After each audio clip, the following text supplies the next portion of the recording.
We are live. Welcome to Push Thoughts 2009 film. Wow, that's an appropriate title. Push Thoughts. I feel like I need a stitch. You know, the people in this movie universe who heal injuries.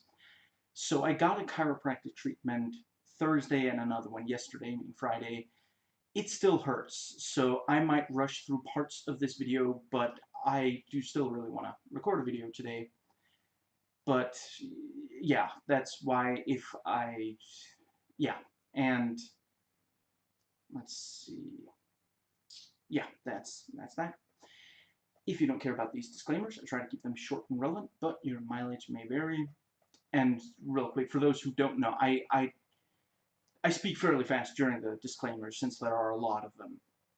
I'm not going to keep speaking as fast, but I am going to try to keep to start the, yeah, I guess that was 1 minute where I forgot to start the timer, but yeah, that shouldn't, the time code should still largely be, I check them anyway, so it's not a big deal.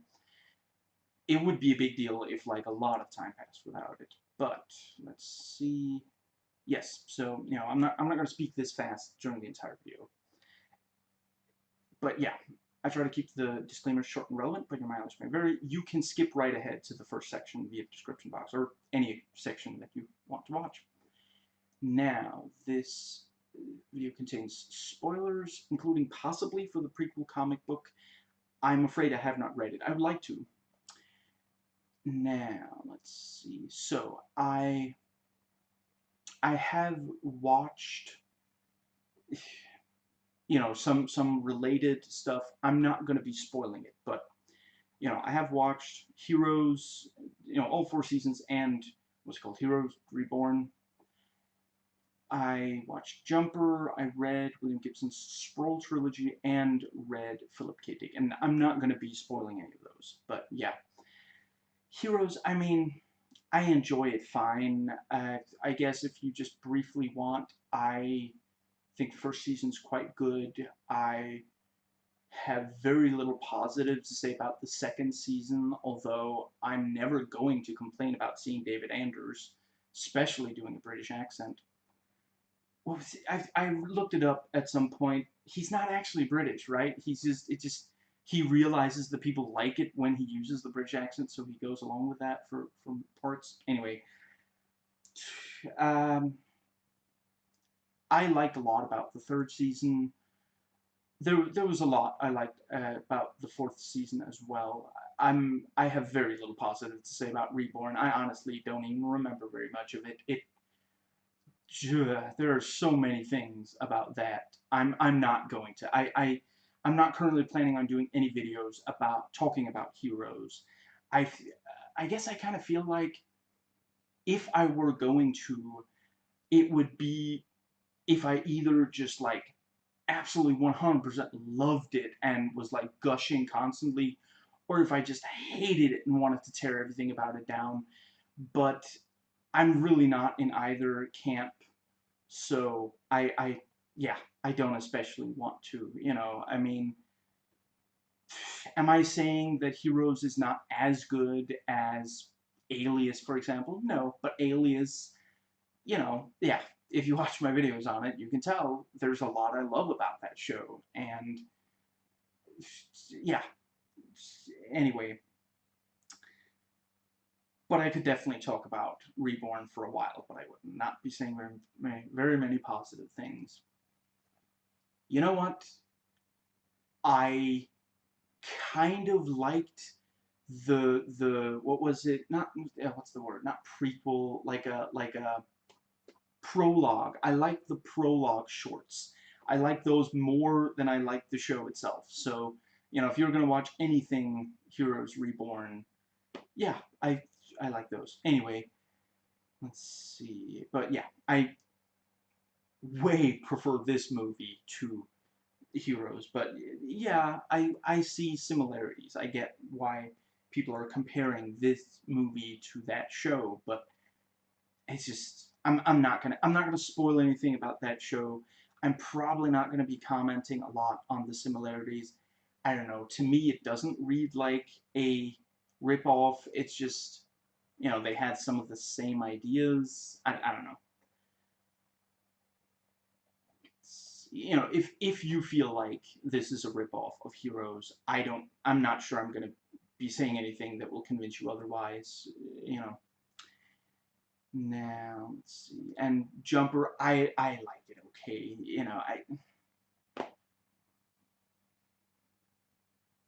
It takes a lot for me to not enjoy something with superpowers. It's got Samuel Jackson.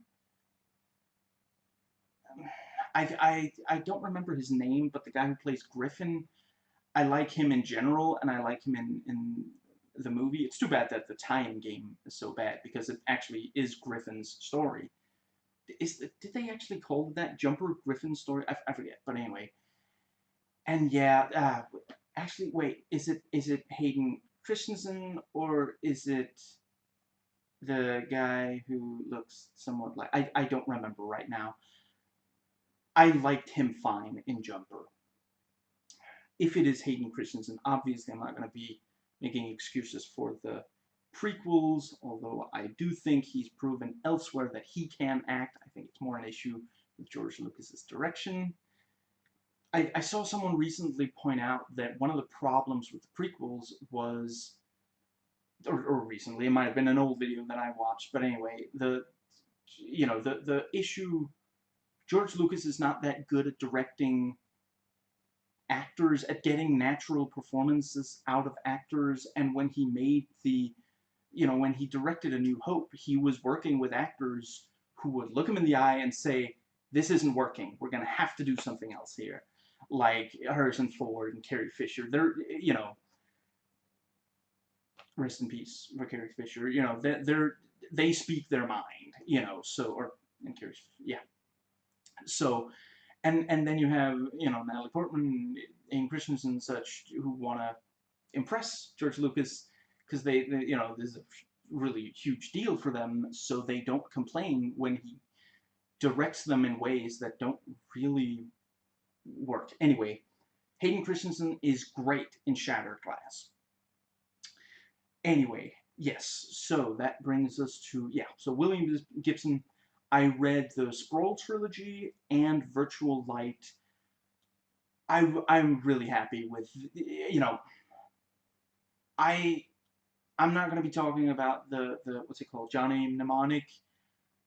I remember liking it okay, but when I last watched that, I don't think I had read the books yet.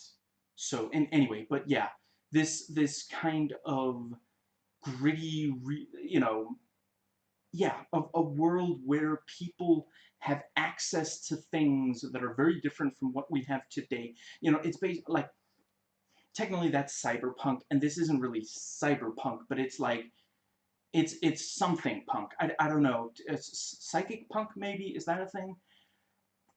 Yeah. To briefly explain it, if you don't know, and I really don't blame you if you don't, basically cyberpunk means that there is futuristic technology, but that doesn't mean that, it's not Star Trek. You have technology that goes way beyond what we have today, but it's still the real world. It's so it's just that, there are people who live, who use this technology to make a few bucks here and there, basically, and this sort of thing. It's cyberpunk is a world in which some of this technology that we imagine in stories like the Star Trek franchise is present, but it doesn't solve all the problems. It's, the world doesn't fundamentally change, and I've always thought that makes a lot of sense, honestly, because like, think about it. If you look back like 100 years, if yeah, people would probably like imagine like, oh man, maybe in the future we'll have this and this and this. Like, when people first imagined space travel, they thought it would solve a ton of problems. And look where we are. We have the ability to travel to space, but it's not solved.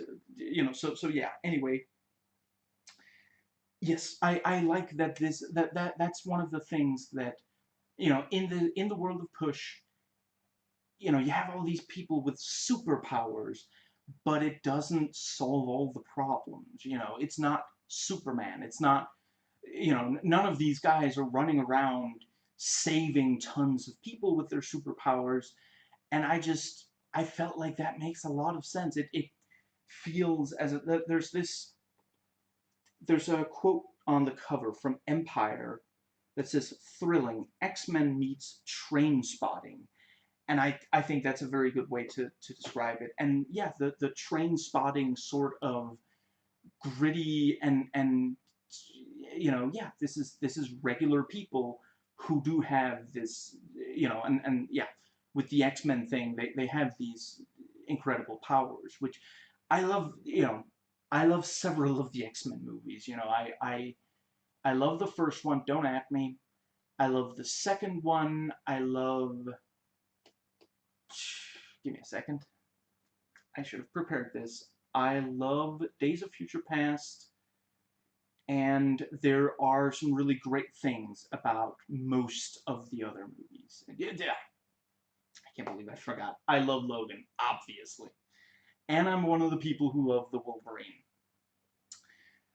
Not X-Men Origins, but the Wolverine. And I love seeing them use their powers to save people, but I love that this is a version where people have superpowers and they're not running around saving people. Like, if you think about it, at the end of the day, part of it is kind of not selfish, but self-interest. Like, yeah, they're fighting to take down the division, and that's going to save, that's going to mean a lot to other people who have these powers. Excuse me. But at the end of the day, they're also going to help themselves. The X-Men go out there and risk their lives for humanity, even though humanity are actually very bigoted towards them. That's heroic. At the end of the day, Push is not really, it's relatively, it's self-interest and sort of personal relationships more than it's big heroics.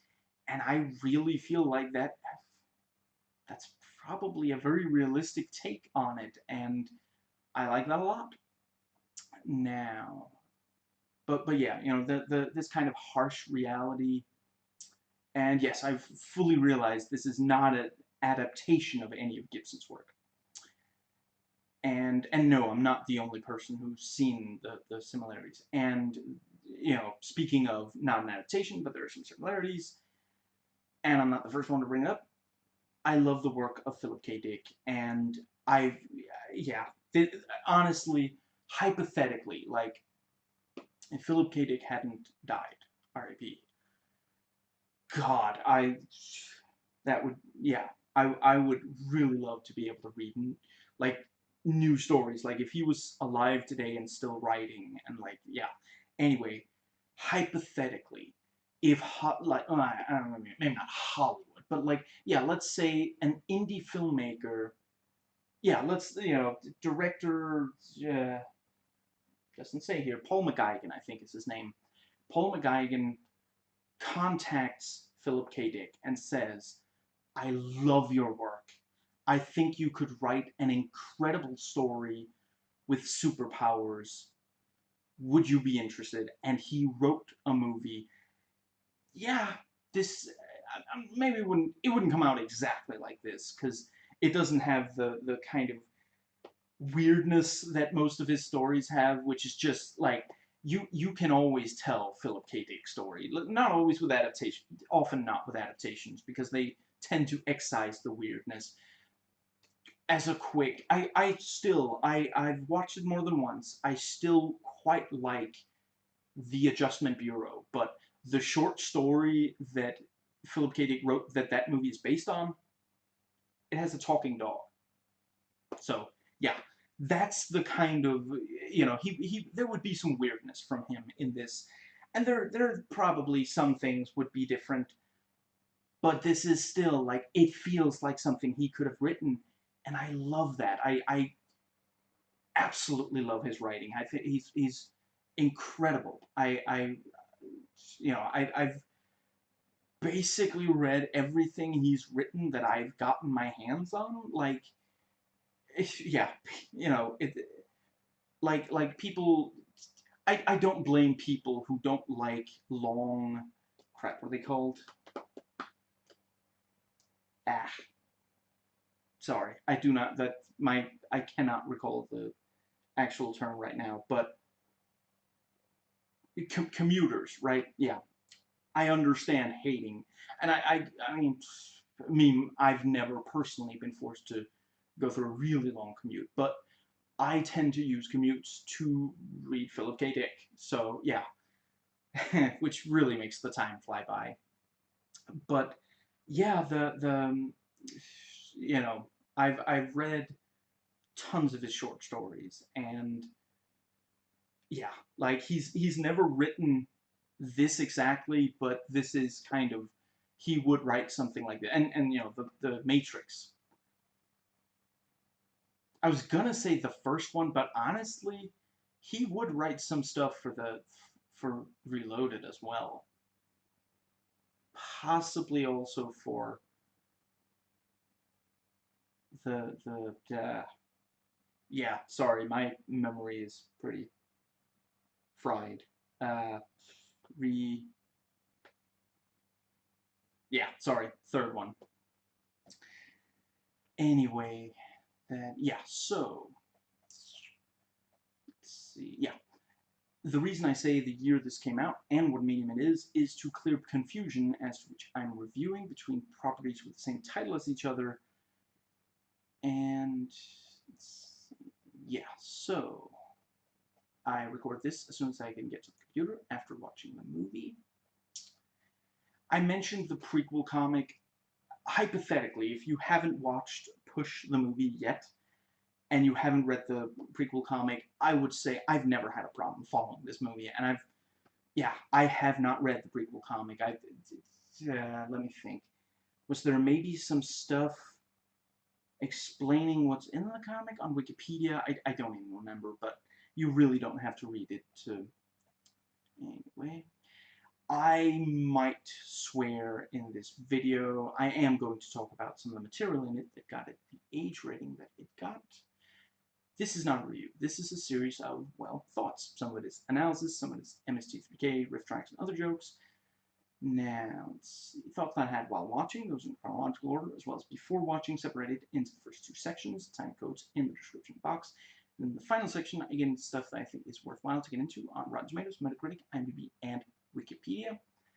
And before recording this vlog, I was going to read, I've read all of it except the IMDb user reviews. I don't know, I thought I could get all of the reading done, but I ended up getting a little behind, so I skimmed them and just tried to find stuff that I wanted to try to argue against and such.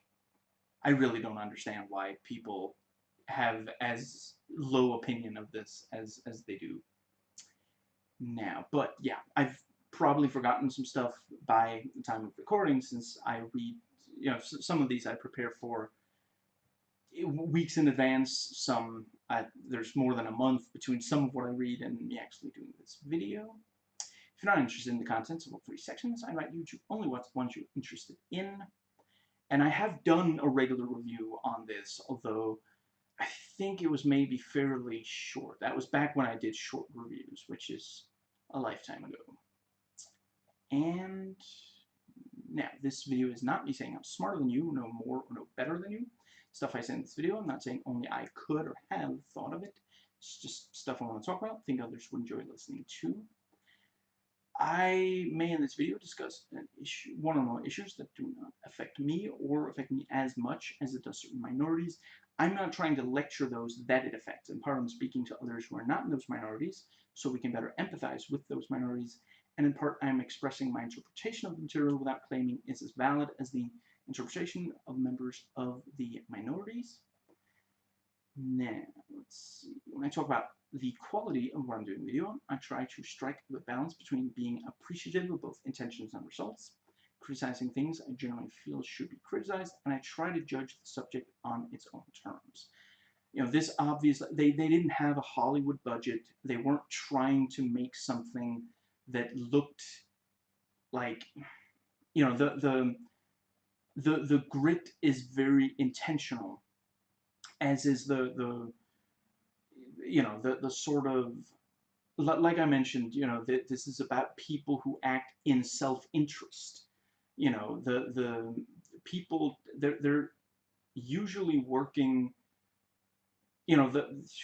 our protagonists are working in part because of, Nick in part wants to get revenge for his father, and his father's death also helps, he has an easier time relating to others who have been hurt by division. Cassie wants to free her mother. Well, to be fair, it's very understandable for a 13-year-old who looks 14 to be very, to focus a lot on rescuing one of their parents when that, but, and then you have some that are doing it because, Cassie's mother did them a favor. You have people who are being paid to do what they do, and this sort of thing. And I really appreciate that. I really don't think that there are enough. I feel like we have so many movies that are based on comic books, and I love it. So I really think it took them a really long time to actually make a single horror movie based on it. What's called Brightburn, and then apparently it's not even very good. That really sucks. I hope they make more, but yeah, I feel like we don't need them all to be about heroes. Some of them can be, and yeah, maybe that's one of the things that I feel this does. Where like the show heroes, I mean, maybe it's in part because this is in the title, but you know, among the, like I said, I'm not spoiling, but among the protagonists of the show heroes, some of them do things because it's the right thing to do. And again, that's what that show wants to do. I'm not saying that's a bad thing, but it's a difference between Heroes and Push, and it's one of the reasons I like Push better. Now, let's see. So, I define a good movie as one where the good outweighs the bad, vice versa for a bad movie. This can mean that a movie otherwise mostly good or bad, I actually consider overall bad or good. This particular movie, I personally think it's overwhelmingly good. I will grant there are a few negatives. I'm going to go into more detail, but let me just briefly say I don't think Kira needed to be Nick's ex. I don't love the pop songs they use. Let's see. I guess I think that might be it. I really don't have very much negative to say about this, but yeah, and I will try to respond to some of the things that people criticize about it. Excuse me. Now, so yes, I have done, I think I've only done one other video, but at least one other video on the subject, and the link will be in the description box. And I will try, since I've made another video, I'll try not to restate what I said there.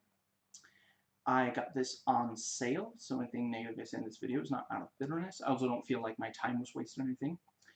I watched YouTube videos and special features on DVD before doing this video. I first watched this in 2010, and I've watched it at least 2 times since, maybe only 2 times since, before now watching it today, right before now vlogging about it. So, I guess 4 times, yeah, at least 4 times I've watched it by now. Now, let's see.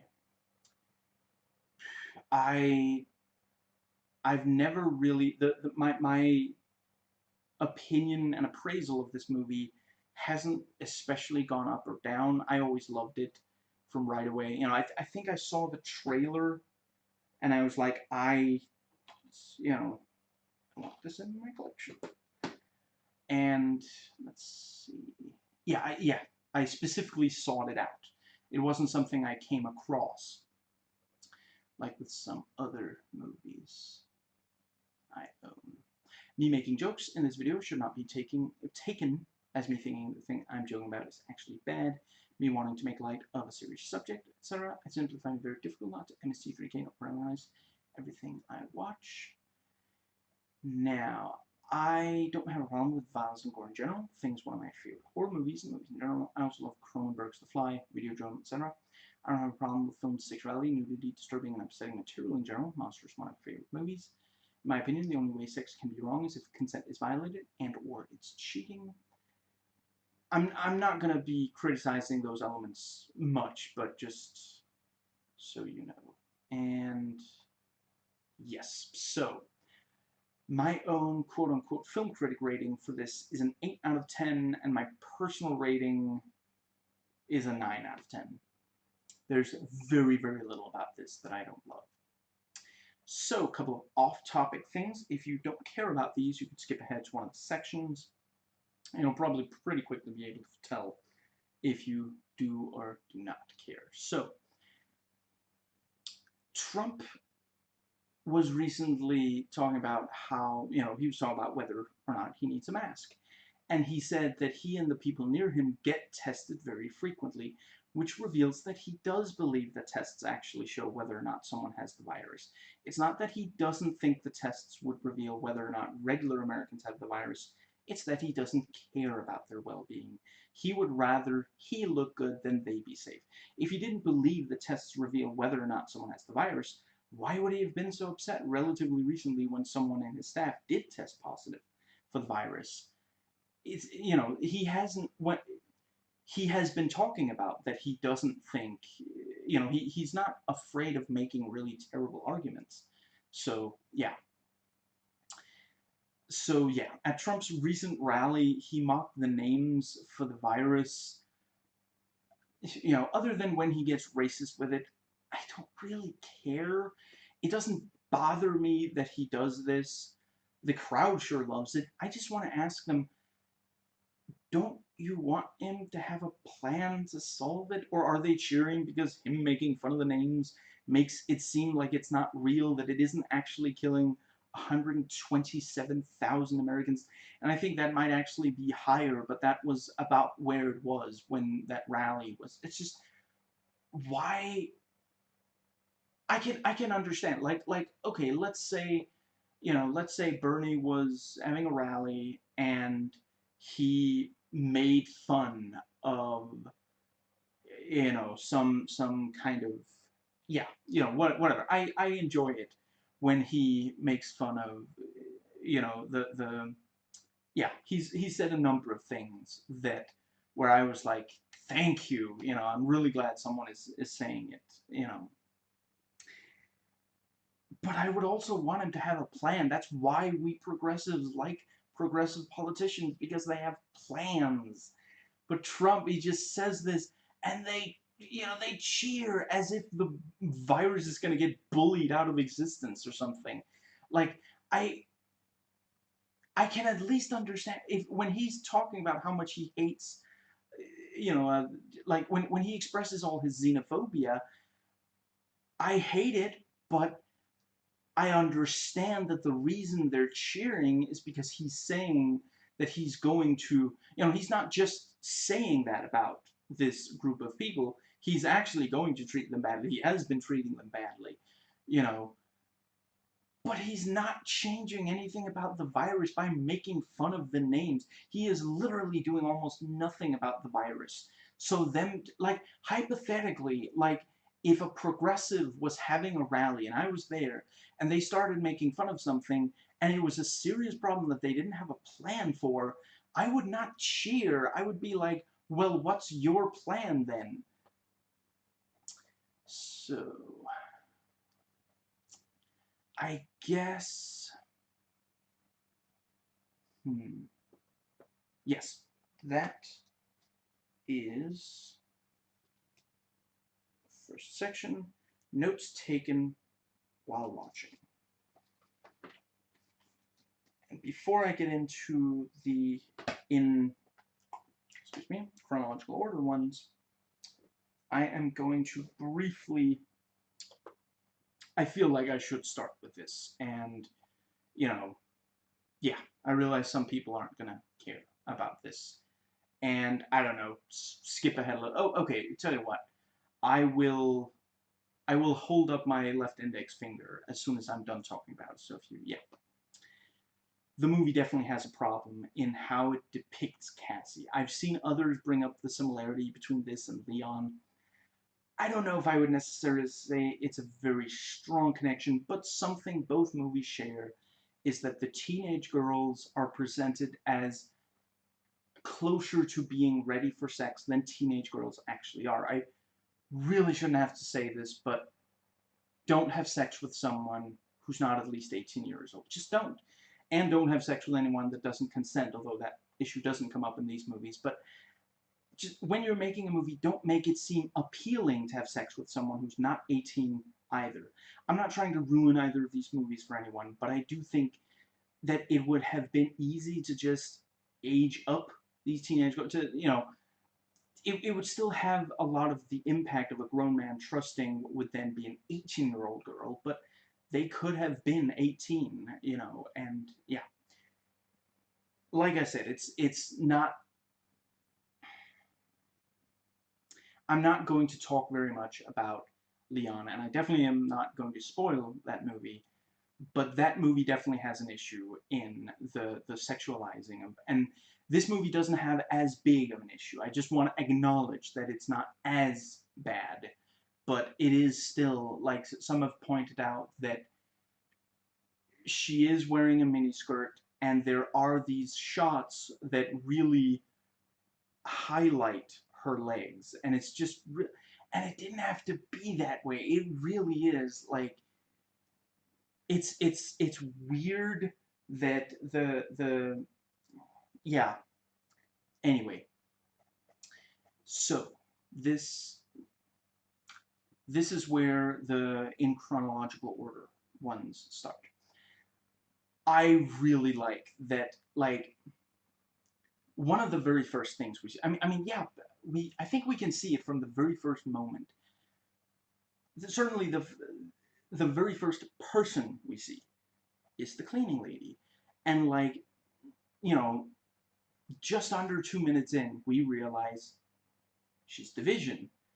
It subtly plants the idea in your head that anyone you see could secretly be working for Division. And honestly, I mean, at the end of the day, it doesn't actually go there that often. Like, there are not very many twists in this movie where someone suddenly turns out to have been working for Division. I guess really let me think. The only real twist, I guess maybe it's in part to make it more make us more likely to believe that Kira is Division. But yeah, like that's yeah. So okay. So we've got Kira seemingly being Division. Uh, I guess. I mean, we do. Let me think. For now, it's still one. Let me think. There's at least one person who turns out to actually be working for Division, isn't there? Okay, honestly, right now I'm having a hard time. There are a couple who used to work for Division, but yeah, I guess that's maybe it is just specifically for that twist. Now, but yeah, I think it was 1 minute and 40 seconds that we, yeah, see that she's Division. So literally, less than 2 minutes into the movie, we see that she's Division, and I guess, yeah, and less than 2 minutes after we first see her, we realize. Really badass intro to Carver. And now, Nick's dad dies quite quickly, but he does manage to hurl two adults through the air several meters hard into the wall. Like, holy crap, it really establishes just how powerful these people are. And it really, like, they go in there with, like, a SWAT team. Like, well, yeah, I guess technically not a SWAT team, but they're, like, Division or something, They go in there with, like, submachine guns and body armor, and he still manages to actually take out some of the, yeah. I personally think the intro narration does a really good job of telling you enough without giving you too much information. It could easily be really overwhelming, considering how dense the world building in the overall movie is. They were very careful to not over Cassie explains the stuff we really need to know before we see much more of the movie, and then she says there are more different types, because can you imagine if she had sat there and explained Stitch, what, one second, she tells us about watchers, movers, and pushers. I'm not sure she explains sniffs, but she doesn't explain stitchers. What are they called? Wipers? Wait, does she? Man, I need a wiper. Maybe I have been wiped. Anyway, the memory eraser people. Anyway. And yeah, like I've already said, I really love the tone and the grit of this movie. I love the score, not the top songs maybe, but the actual score that's created specifically for scenes, really great. You know, it does, it always gets right what it's supposed to. Suspense, tension, and sort of just selling the reality of the world. And yeah, I really love that we later find out just how long that the marble has been part of Cassie's mother's plan. Like, she's supposedly, like, the really, I'm sorry, I'm not real good with names, but the Stitch who, you know yeah, first heals Nick. She talks about, oh, the division has gotten your mother so heavily medicated she can't lift a spoon. So, hypothetically, let's see. I guess they would probably, yeah, they probably didn't see that she had the marble at all, but they're so certain that she's completely out of it that they've stopped even checking. Like, that would be something you would probably want to do. Devil's advocating here. Like, you would probably want to check this person's hands anytime you move from one room to another. Just make absolutely sure that she's not, considering they know just how powerful she is. But yeah, and the let's see. I guess yeah, that's what I have to say about that for now. The movie isn't setting up too many things at once. You have Cassie running, the division's agents chasing her, the marble rolling, and eventually keeping a door open so that she can escape. The climax of the movie is complex and has a lot of, but the opening is not. It's very easy to follow, sets up a very compelling and easy to understand status quo. Kira is out there. She's got one of the syringes. Division want her back. They want it back. And the like, it's one thing that Kira, like, at first we don't even know that Kira and Nick have anything to do with each other. That's not even in the trailer, I don't think. So the excuse me, it's let me think. I was going to say,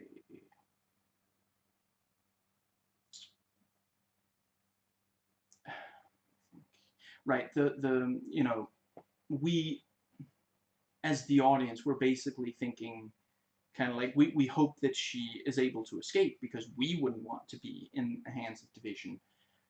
But what's one more person out there? But she has this, for most people in the movie's universe, I mean, if you don't care about her personally, you don't necessarily care.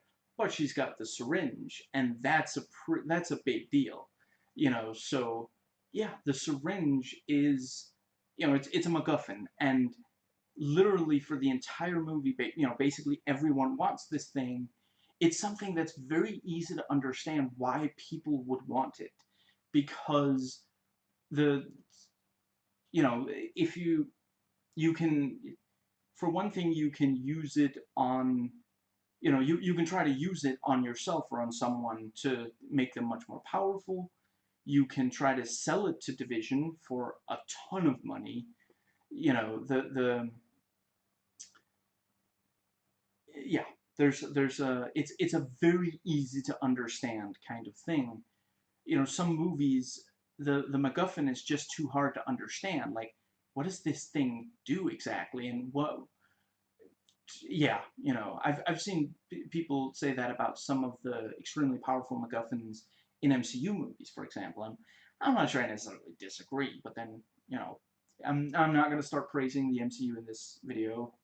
I've spent many hours doing so in many videos. So, but I would definitely say this movie is great at setting something up that's very, like, the first, I don't know, 10 minutes of the movie. Like, let's say that, let's say you rent this, or Netflix or something. Netflix? Netflix? Anyway, I don't exactly know how the verb of Netflix, how to conjugate it. There it is. But if you do, the movie needs to hook you very early on.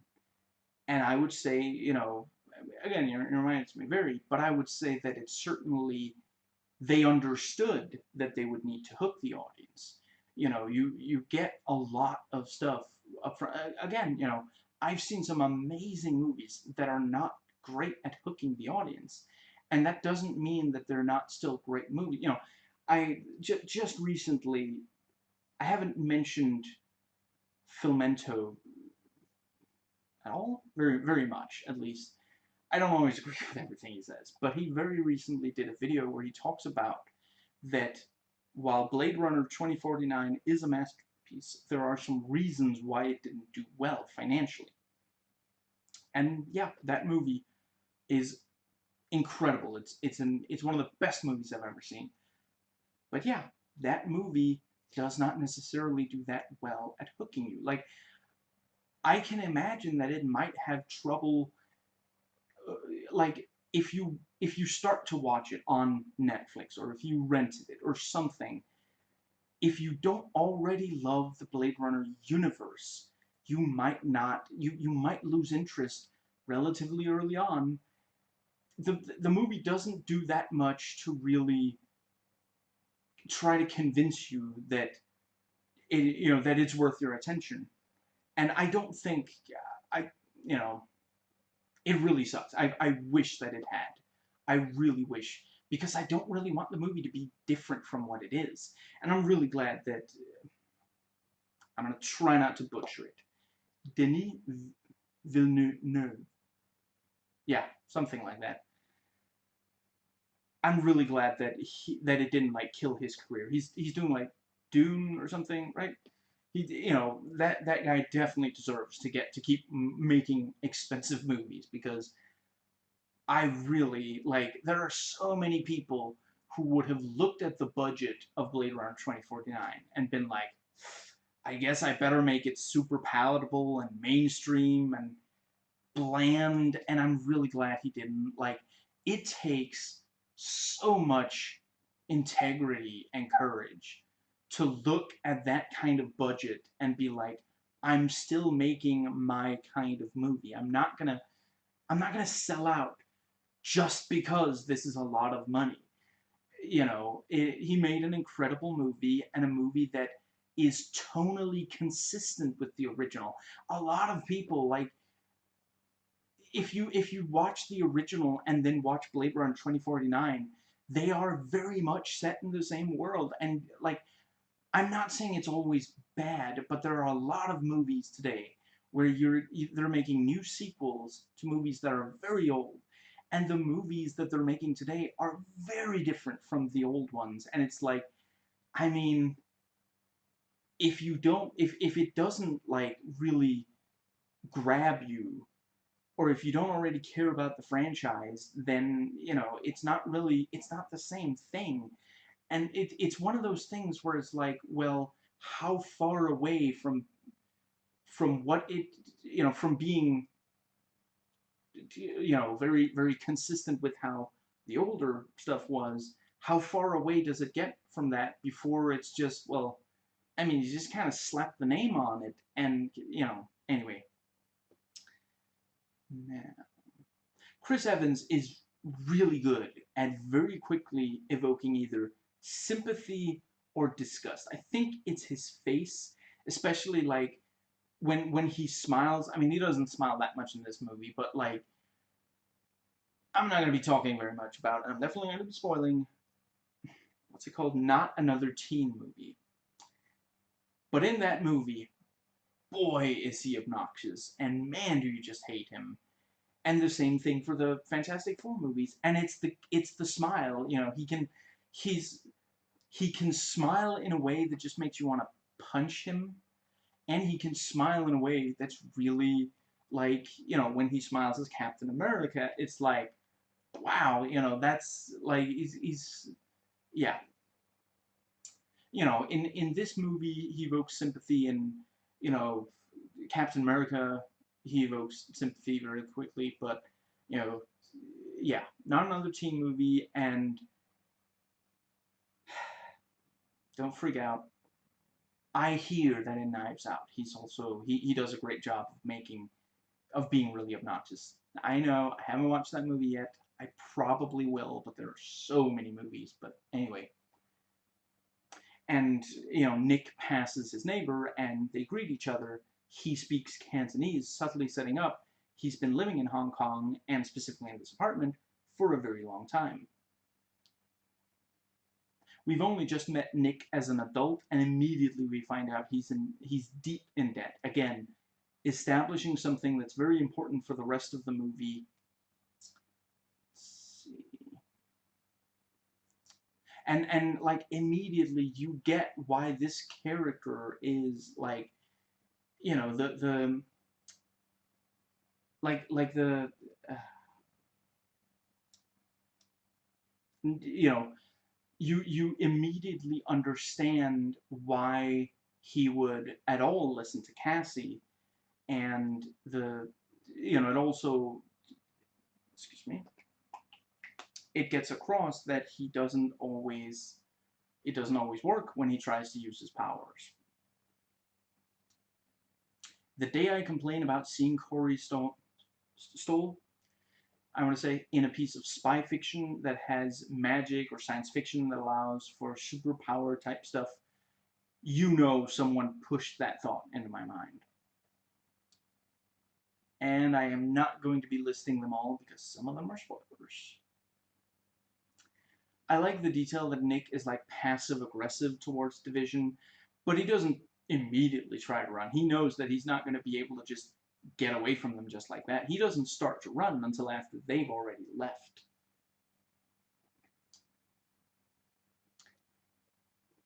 If you don't find Nick dropping a telekinetically lifted gun when there's a knock on the door, endearing, I cannot understand you. And Cassie knows she should appeal to him about money since he's in debt. It's not political for him yet.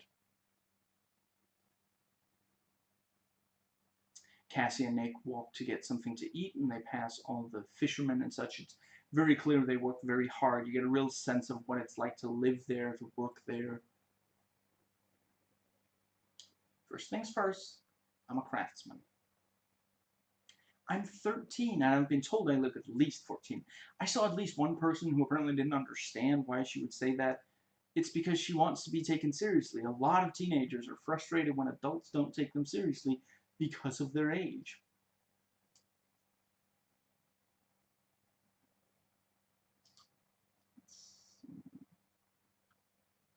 And then the bleeders show up and attack Nick and Cassie. I really don't understand people who say that this movie doesn't move fast enough or that there isn't enough action. And Nick knows that he might die, so he uses some of the last strength he has in his body to push Cassie away, to save her life, like his father saved his life 10 years earlier, making him very sympathetic to the audience. It wasn't very long ago that he thought she was running a con on him.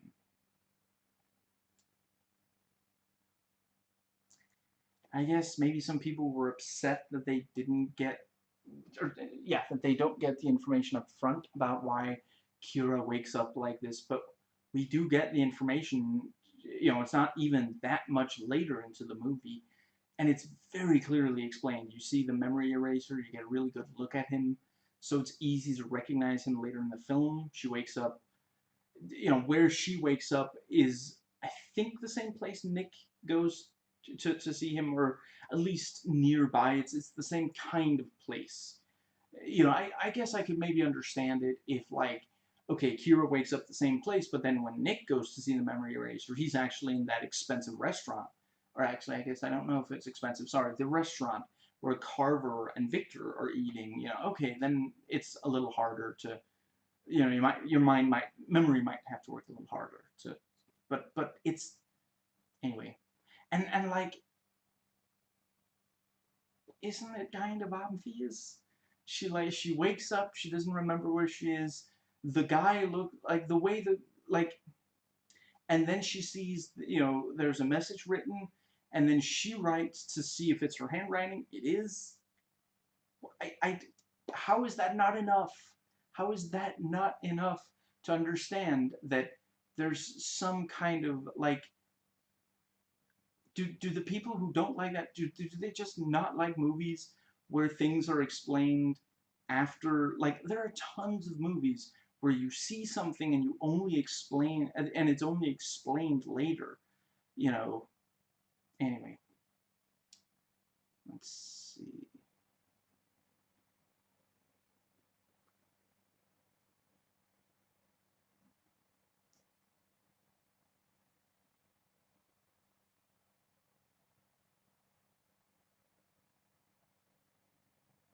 Right, and it's said fairly early on that she must have erased her memory. So you just, mentally go back, oh, that's why she woke up like that. It just, yeah. Who sent you?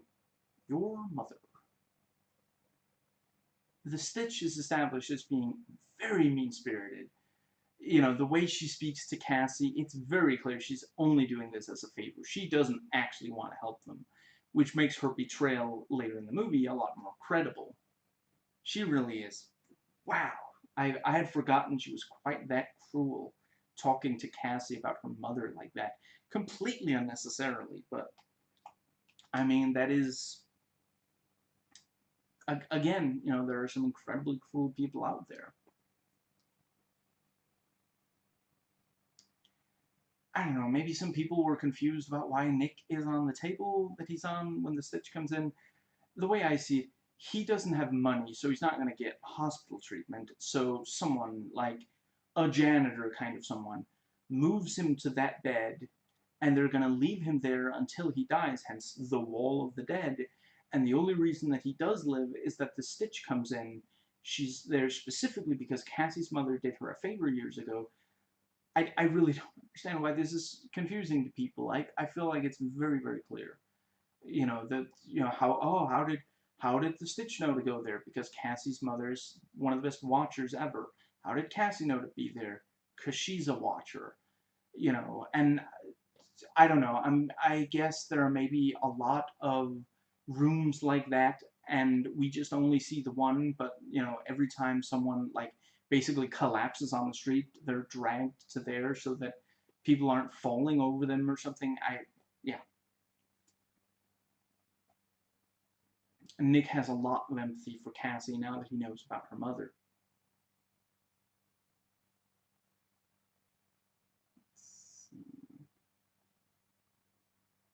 And we get this sort of flashback. I mean, I guess that is us being told that the mother was the one who dropped the marble. I don't remember exactly where I first realized it when I first watched it.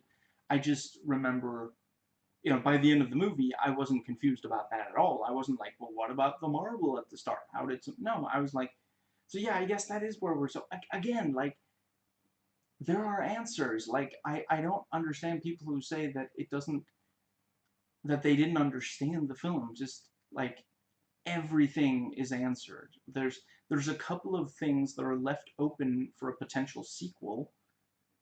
Anyway, and I'm gonna go a little bit more into this in the next section, but I don't think that the movie suffers from there not being a sequel. But like I said, next section.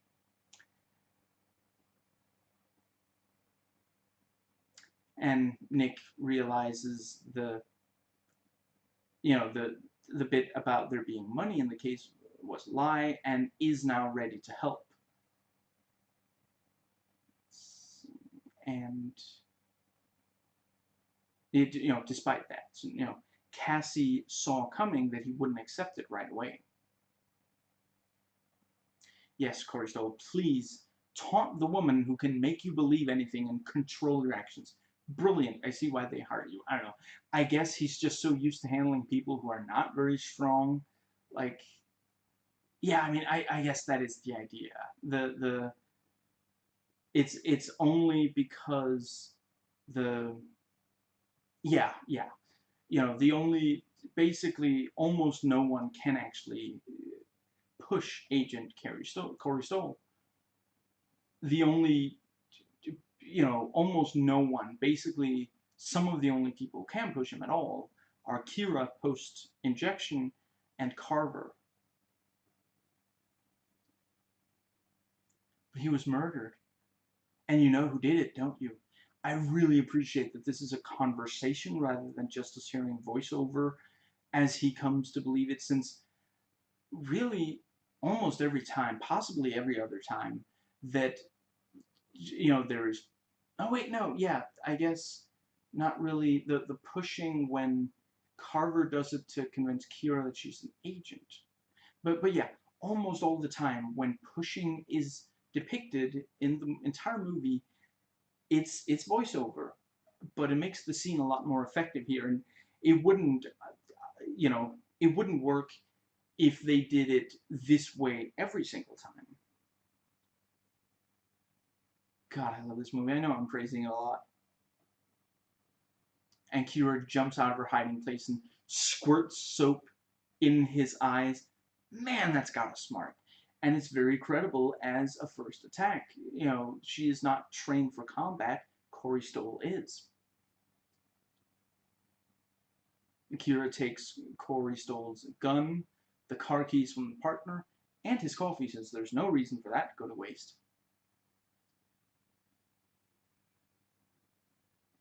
I don't know, maybe some people were confused about why don't we see people in the, I don't know, was it like a coffee shop or something in there after the, well, Corey Stoll, shoots a man, so everyone runs for cover or flees the scene or something. We only see, like, we don't see it for very long after that. It's not that they disappeared. I guess I can understand people who really don't like the pop songs used in the movie. I just don't think that they do that much to ruin the movie or anything. It's a bead with a shimmer. And Nick looks through the art book and, a picture of Carver, and we see him clearly feeling the weight of that, and then it cuts to Carver. Very nicely edited. And Carver makes Corey Stoll shoot himself, proving he is still susceptible to, being pushed by pushing the thought into its head that it's safe to fire the gun. And really, again, like, that makes sense to me. It makes sense that, someone would be able to, and again, this is a very Philip K. Dick thing. If you, like, he thinks that he remembers taking every bullet out of the gun, and because of that, he trusts that it's empty. a strong theme in a number of Philip K. Dick's stories is that memories define who we are. If you believe something, then it becomes your reality. And that means that if someone, changed your memories, that's, that means that you're now going off of false memories. And yeah, like that really feels like something that, yeah, I guess it's possible that it's a complete coincidence, but like it's very much something that Philip K. Dick could have written. That bit. I really love Blade the series, and I loved seeing Neil Jackson again in this as Victor. Now this is a place for grown-ups, so behave yourself. Shut up. Yeah, that sounds about right. I really love Nick's face when he corrects Cassie's drink order to a Coke. Actually, maybe something without caffeine in it. Cassie, Nick literally just told you to behave, and you're gonna ask for a vodka martini. Just, but it's completely in character for her. It's, yeah.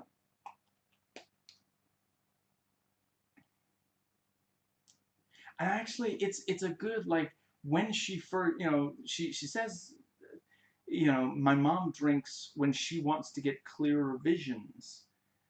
And at the time, we don't necessarily think that much of it. It's like, well, the what's it called? Like,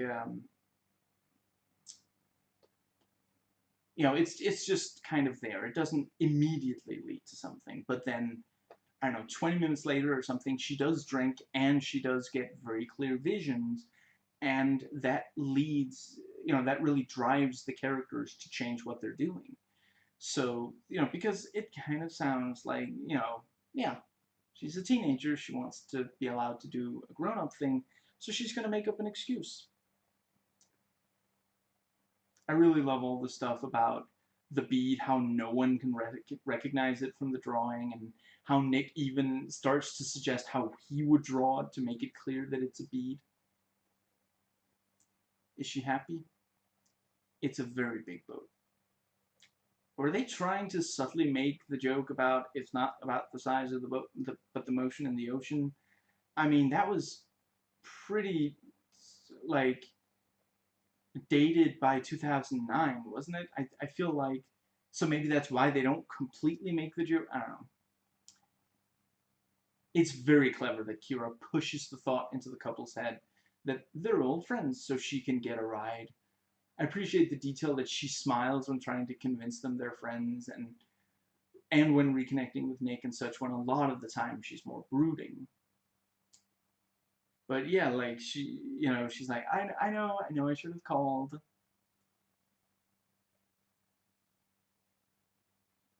I really love the detail that when Kira, you know, like, Nick walks up to Kira to have, to talk to her, and she's like trying to walk away, and at first, like, Nick's, if Cassie is here, and this is Nick, and this is Kira, so first Nick walks closer to Cassie, to Kira, and she just backs away, but then he gets really close, so she kind of goes around on the other side, and then when he walks closer, she walks over towards Cassie, and then Cassie is like, whoa, I don't want to get too close, because, she's like, oh crap, is she gonna start shooting again? I also really like that, like, Kira, Nick, you know this psycho? Just, yeah, that, and I am seriously not gonna defend the thing about how she starts shooting at Nick because they used to be together, and he didn't find her when she got locked up by Division. She knows how good they are at keeping people hidden. I mean, it's not like there's this sort of, I don't remember the whole title, the Huntsman 2 type misunderstanding going on here.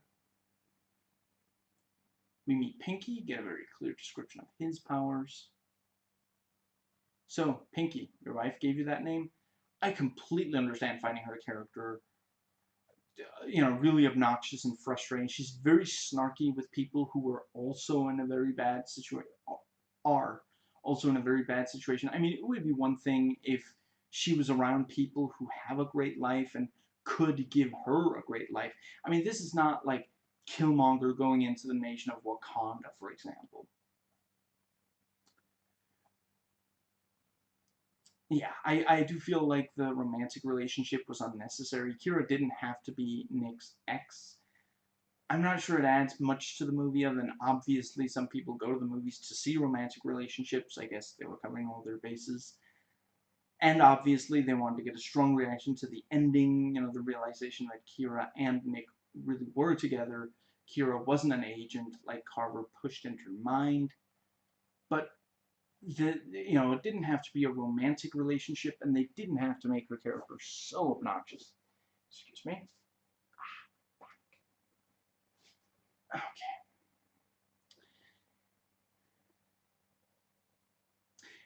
I will grant the fact that it's a romantic relationship makes Nick convincing Kira to go split up rather than the two of them stick together have more kick to it, since last time they were apart he didn't find her again, but she now believes that this time he will be able to, like he says. Maybe she's better than you. Very typical brother-sister relationship.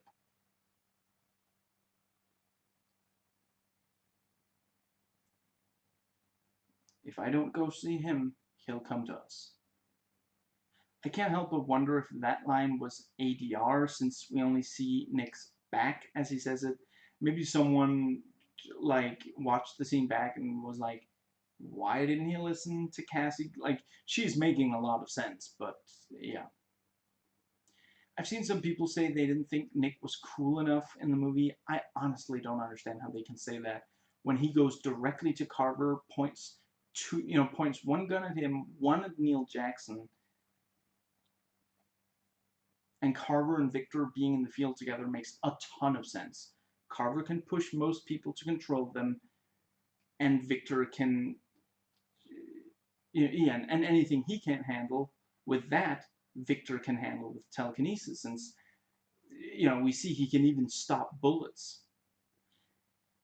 Come to think of it, he doesn't even carry a gun, does he?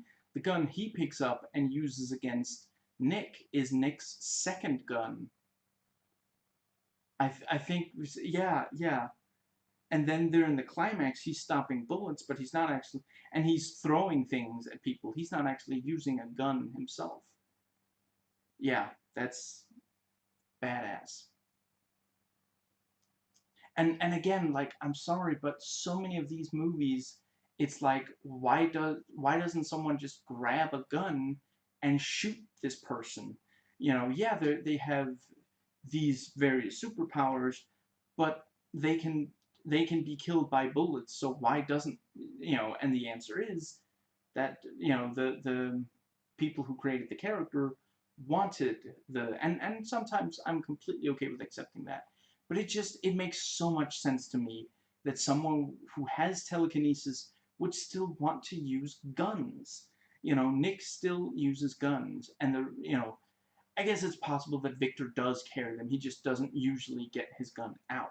He's willing to use guns, but he's such a badass that he normally doesn't even need a gun. And that also right there, excuse me, establishes that he's that powerful. I really love the detail of, you know, the pistol being held at Carver's head is not like it's not completely steady. It's like slightly, and sometimes it even starts to drop. Nick's confidence is being affected by what Carver is saying. I literally don't understand people who don't love the shootout in the restaurant and the climax. And Nick instinctually stops a bullet, and we can immediately tell that's the first time he's done that. He didn't even realize he was that good, but he has his father's natural talent, even if he isn't in complete control of it currently. I mean, that's one of the things, like, how can you watch this movie and not want to see a follow-up, see these characters grow further. Don't get me wrong, don't worry, I'm not like, it doesn't keep me awake at nights to think, I realize we're probably not going to get a sequel, not, what, 11 years after the fact, even though, like, at this point, Chris Evans wouldn't be busy playing Captain America, but anyway.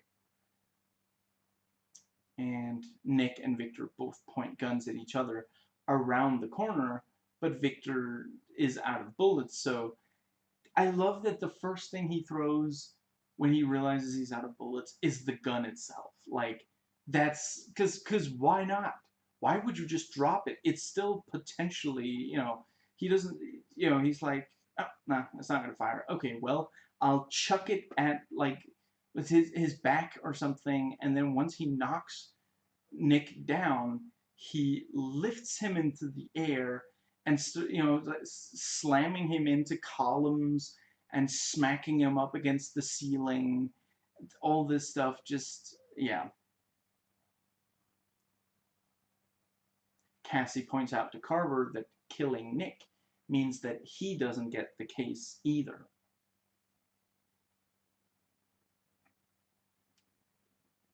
So Victor has to stop killing Nick, but that doesn't mean he has to let him down gently. I love the reveal that Cassie wasn't actually scared of Carver. She manipulated him by pretending to be scared because she knew if she came off as, like, argumentative, he might get angry. He likes being in control, and Cassie is good at making people not be in control because of her knowledge of the future. Other times she is very confident. She walks into Nick's place like they've known each other for years. And when she's trying to convince the I want to say her name, I don't remember her name, but I want to say she's a sniff with the bead. She's like, oh, 1 minute from now you're definitely gonna help us, and like, so it's not that, and it's not that she never gets scared either, but just, that wasn't it. So, retroactively we realize, we thought that the bad guy was, sort of getting some victories. They managed to, they took out Nick, they managed to scare Cassie, who's so confident so much of the time, but then we realize it didn't actually, yeah, she wasn't actually scared. She just knew that that would be how to, I guess, let's see, is there ultimately, does something really change by the restaurant fight? Because at the start of it, Nick wants to go stop the bad guys, but he fails. But no one ends up dead at the end of the scene. Does it? I feel like there is something, I can't right this second put my finger on directly. Like, I mean, let's see, there's the thing about how, Cassie's, I don't remember the exact exchange, but there's something about, he tells Cassie, like basically he says, if I push something into you, that means the future changes and I don't get the syringe. And she's like, the same thing happens if you kill Nick. So that means that the next time, yeah, from then on, he's only ready to kill Nick once he believes he has the syringe. So I guess that's what it is. Yeah. And I mean, actually, come to think of it, it's one of the only conversations between the main good guy and the main bad guy. That's what it is. Yeah. It's so that it's the conflict between the two of them, so that, no, that, yeah. And don't get me wrong, I love the scene even if it didn't change the status quo, but I would say that's what it's about. for sure we sympathize with Kira now that she's really sick, but the movie could have made us sympathize more with her earlier. Maybe instead of her being so snarky, maybe if she was like kind of quiet, maybe, or maybe it doesn't take very much for her to, you know, really have mild flashbacks to her time in Division prison. Something they didn't have to make. I get what they were going for. I think, you know, part of it is that she's just been abused, and part of it is that she is this young woman. She's not quite a teenager, I don't think, but she's a young woman, and it is a bit of an archetype, a character archetype of a young woman who is sort of, yeah, who broods and is kind of, yeah, she's just not very, yeah, and I just don't think, I'm not saying you can't do that character, period.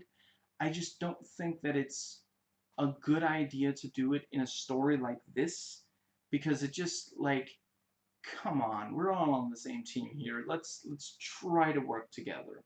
You know, like, comparatively, I would say that, you know, there's some, like, there's some verbal conflicts between Nick and Cassie, but they never push it too far with that. But with Kira, it really does feel like it feels like everyone, she's taking out her frustration due to the abuse at everyone around her, and they don't they don't deserve that because they didn't do it. And yeah, it's like it's the wrong time to be doing it, you know. And Nick is another example. He's, you know, he's been through a really bad time, but he's not so snarky and obnoxious, you know.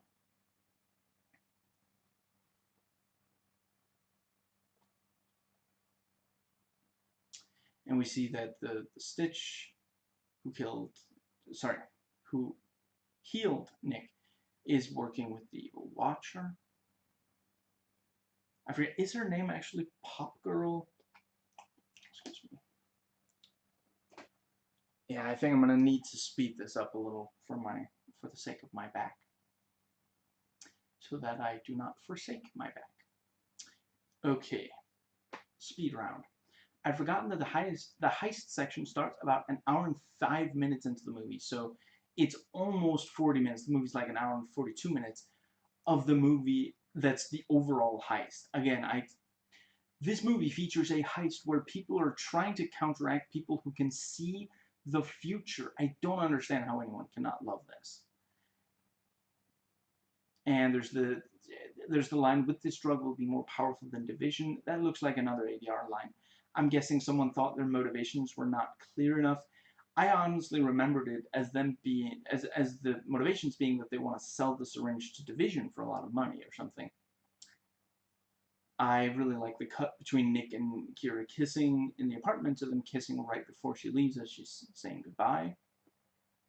I guess maybe some people would wonder how the heist team members resist the temptation to open the envelopes before the time that they are supposed to. Well, they were told that if they don't do it the specific way, they will die.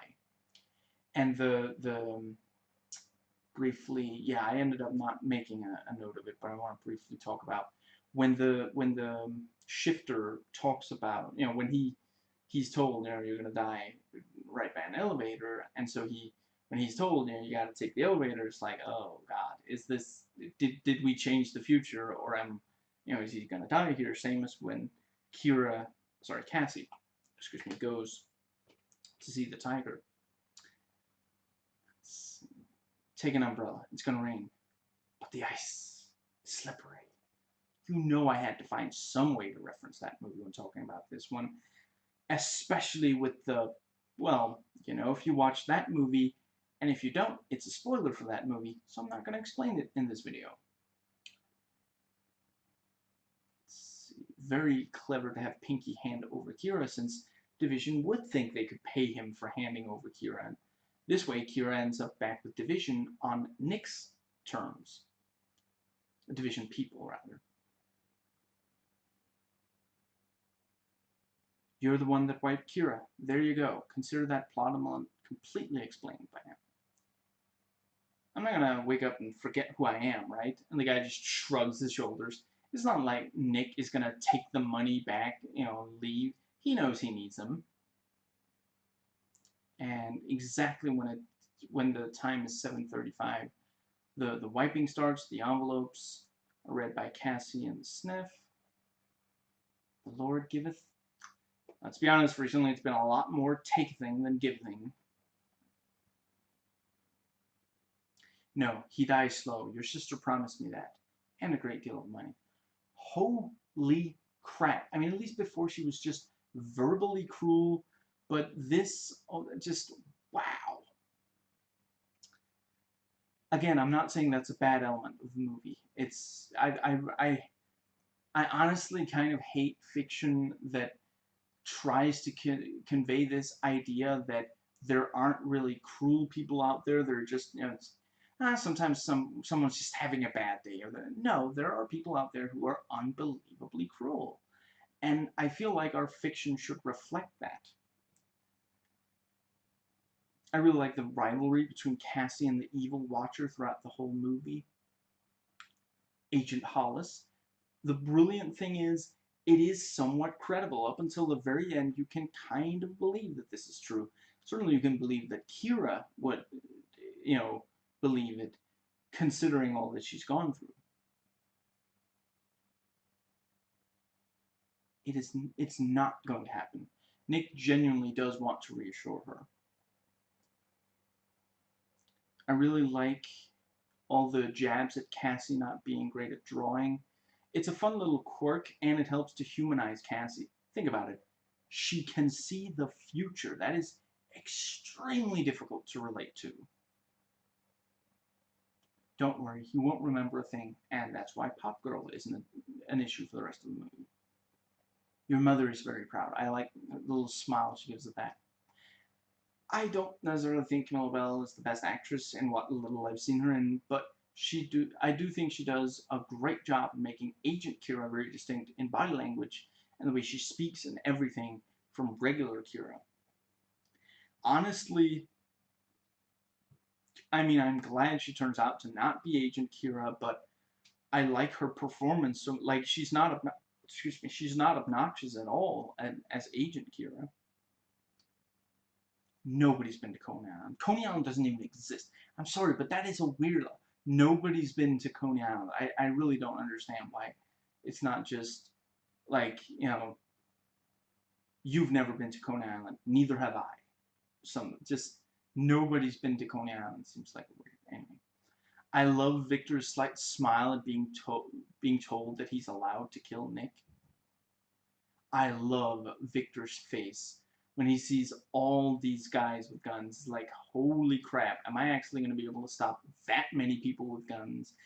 That's why he throws the bags in the air, in addition to using guns and bullets and such. If you don't love this climax, I don't get you. So many different powers being used so creatively, so many people involved, so many different elements in play.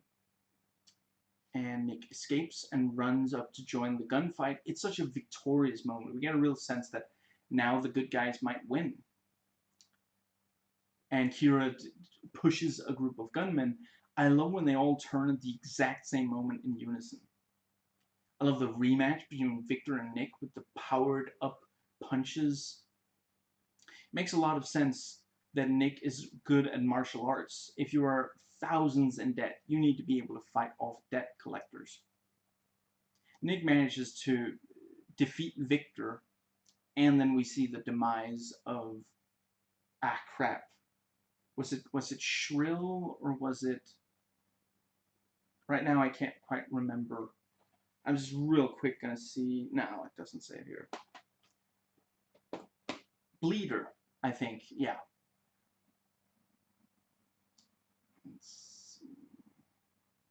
Very satisfying to see the Bleeders. Their deaths. At least one of them is stabbed in the neck, and Another gets crushed under falling, such. I think I maybe also saw someone say, but one of the bleeders gets himself killed. No, he doesn't.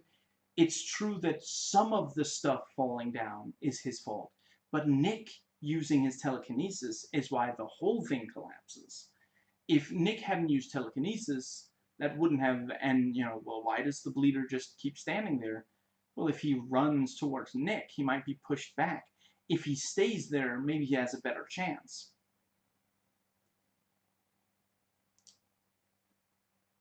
And what does that say? Carver orders, what does that say? Orders Kira to, force some of the men to simply walk off the building. That is legitimately horrifying as a way to die. And Carver starts to push Nick to go off the building, but he manages to get free, grab the syringe, and inject himself. Look at me, you know me, and I know you, bringing to the forefront the romantic relationship as being one of the most important issues in the film. Hypothetically, if it wasn't a romantic relationship, they could have still had something strong, like maybe she's his long-lost sister or something. Then obviously there's no sexual anything between them. And then what Carver makes her believe is that Nick was adopted or something. So, it didn't have to be, yeah. Yeah, and then like the thing that Nick says to her is maybe there's something about like how they, yeah, the maybe one of them, maybe their mother, yeah, their father died, and yeah, actually, yeah, maybe every so often instead of this thing about this ongoing thing about, oh, they spent some time together there, the thing that keeps coming up is we have to do this for dad, and then like, yeah, and that could be the thing, and then the picture at the end could be a picture of the two of them with their father. I really feel like that would have been less, like, it feels like the reason it's a romantic relationship is because maybe it was a studio note or something, although independent, but whatever, someone was like, if you're, you gotta have a romantic relationship in the movie. That's, yeah. And it collapses and appears to die, and, Cassie shows up with the umbrella, immediately, so we see, yeah, this, things apparently did go the way they had planned it. The syringe thing was actually, yeah. I mean, I guess the idea is supposed to be that, like, well, if Kira doesn't remember him, then he would rather die, or, he wants to take this syringe away from, I mean, Division has a ton of other ones, but, yeah. Obviously the real reason is that he wants to make Carver think that the, excuse me, that he doesn't, that the syringe is gone. Okay, excuse me. I apologize, but I really am, I really badly want to record this, and there's simply no way I can do this video that is not going to be uncomfortable for my back. So, okay. Maybe some people were confused as to why it is now safe to get out the syringe. Well, Carver thinks that the syringe is gone and is no longer a threat. Sorry, Pop Girl is no longer a threat since she lost her memory. Now that Carver doesn't think there's a reason to be looking for the syringe, why would his watchers still be looking for that? It's not really said in the movie, but think about it. There's no way anyone can focus on the entire world at any one time. Each watcher must be focusing on specific parts of the world, specific events. And I'm sure there are other places that Division watchers will look at now. So I will bring up the ending being contrived and it being hard to believe that they would be able to see all of that coming. I feel like they should have had just a couple of things, be like slightly off. I guess, I guess the thing about the rain, but then wasn't it that, oh wait, was she saying that it's going to rain soon, and it was that long before it started raining? I guess that was maybe the thing. But just, you know, minor things, maybe one kind of big thing, I don't know. I do like the very ending is Carver's death, even if Nick doesn't get to be the one to do it, and it is satisfying that Kira gets to, because she also has a lot of reason to hate him. Excuse me. I guess some people don't like that a lot of the movie consists of the plot moving forward and a world building done by the characters we've met going to a new place to meet a new character with a new superpower, and then they will briefly hint at the background and explain the superpower. But people like me who loves comic books, that's amazing. Yeah, there's a lot of world building and a lot of plot. That's what we're here for. That's why we enjoy comic books, because there's so much there. There's a reason why, like, there are decades of comic book history where, like, every so often there's like retcons, and there's stuff where, okay, now it's a new version and such, but a lot of it is in the same overall universe, and it's like, well, there's so much there. There's so much to dive into and get into. Anyway, the movie is an hour and 42 minutes long without end credits, and 47 with them with end credits. And that brings us to the second section, thoughts, notes taken before watching. Sorry, my back hurts so much. I think it might.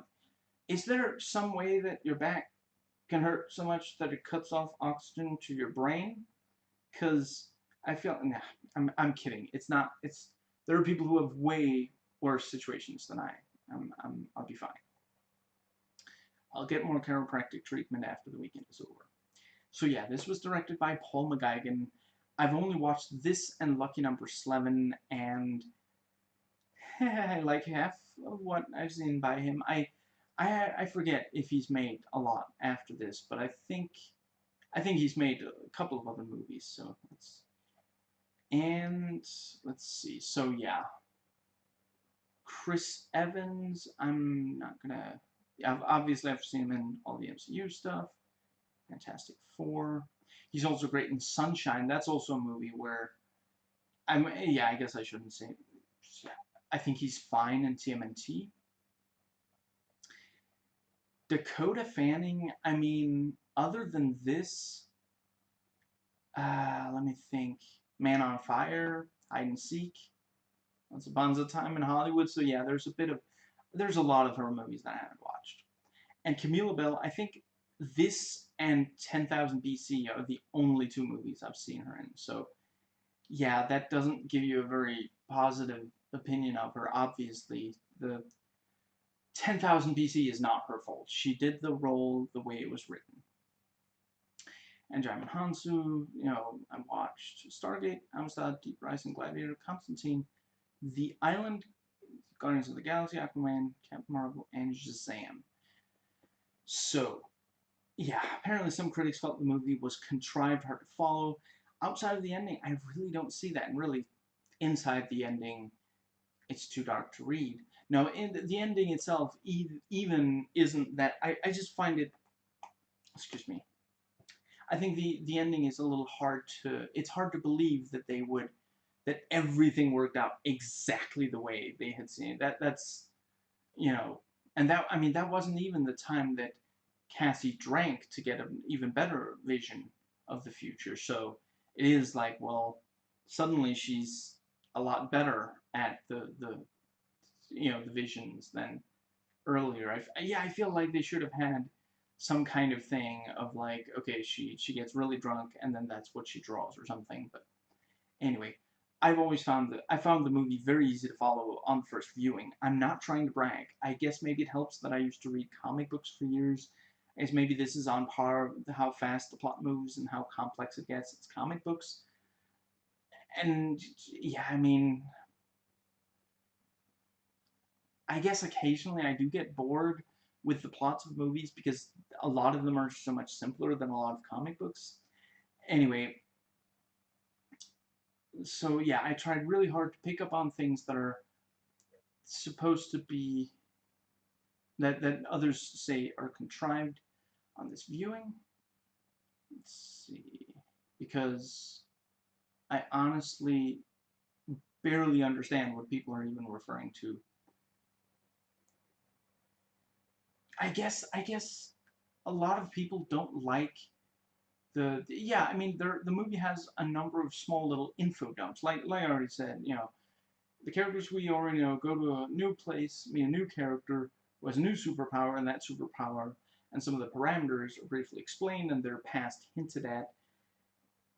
That's how a lot of comic books are. I don't think I would agree if the whole movie was that. Like, let's say that in reality the movie ended when, like, yeah, let's say that they were convinced they were gonna get a sequel, and the movie actually ended right as the heist was starting. Then I would have been pissed. I would have been like, you cannot end the movie like that. But anyway, there are basically three factions. All of them are going for the same thing. In this case, a vial of the drug. The three factions are the Division, who want to control psychics, Nick and the others who want to stop them from that, and then you have the the Bleeders and the family who want the drug. Again, I remembered it as being for money, but instead it's apparently for power. I don't understand how that's difficult to understand. I was able to easily follow every single plot point, even on the first viewing. I guess a lot of people were just still not quite used to comic book concepts with a lot of characters having superpowers and that sort of thing. I mean, I guess I could understand, like, maybe people sat down and didn't know that it was going to be like a comic book, and like they were expecting things to move at the same pace as a non-comic book movie. I I I'm sorry, I really have a hard time understanding. It's so frustrating that it has such a low rating by critics when it's such a good movie. And there are so much worse movies that have better. I know I'm a broken record here, but this movie has a lower tomato meter rating than Terminator 3. That's insane to me. Terminator 3, according to Rotten Tomatoes, is actually fresh, not rotten. How crazy is that? Anyway, let's see. Yeah, the one thing in the movie that I would say is convoluted is that at the very end of the movie, we realize that basically Cassie somehow managed to predict exactly how that last chunk of the movie was going to work out, to the point where she knew that it would that that Carver would convince Kira they were partners, that Nick would have to inject himself with something that would have to appear to be the drug. They even had a photo that was in the envelope to Kira, and that is convoluted. That's not believable. I guess some people find convoluted is how a bunch of characters keep switching sides. Well, could someone please point me to a single one of them where that doesn't make sense? I mean, it tends to be for money. A lot of these characters don't really owe each other anything. Maybe people thought it was confusing that Kira was suddenly revealed to be Division and then later claimed to not be Division. I would argue that the you know twists of that magnitude are so rare and well founded in the movie that they all worked. I mean, I would say that it. What does that say? Like, let's say that Cassie eventually turned out to be evil, or Nick never knew his father. That would be a twist too big to accept. I mean, honestly, do we even care that? I guess, yeah, okay, we're supposed to care about Kira and Nick getting back together. I just, it doesn't bother me. I don't, yeah, I don't like Kira very much in this movie. Excuse me. I love Nick, but I don't care that much about that part of it. I care about whether he's able to avenge his father, and whether he'll ever be safe. Now, let's see.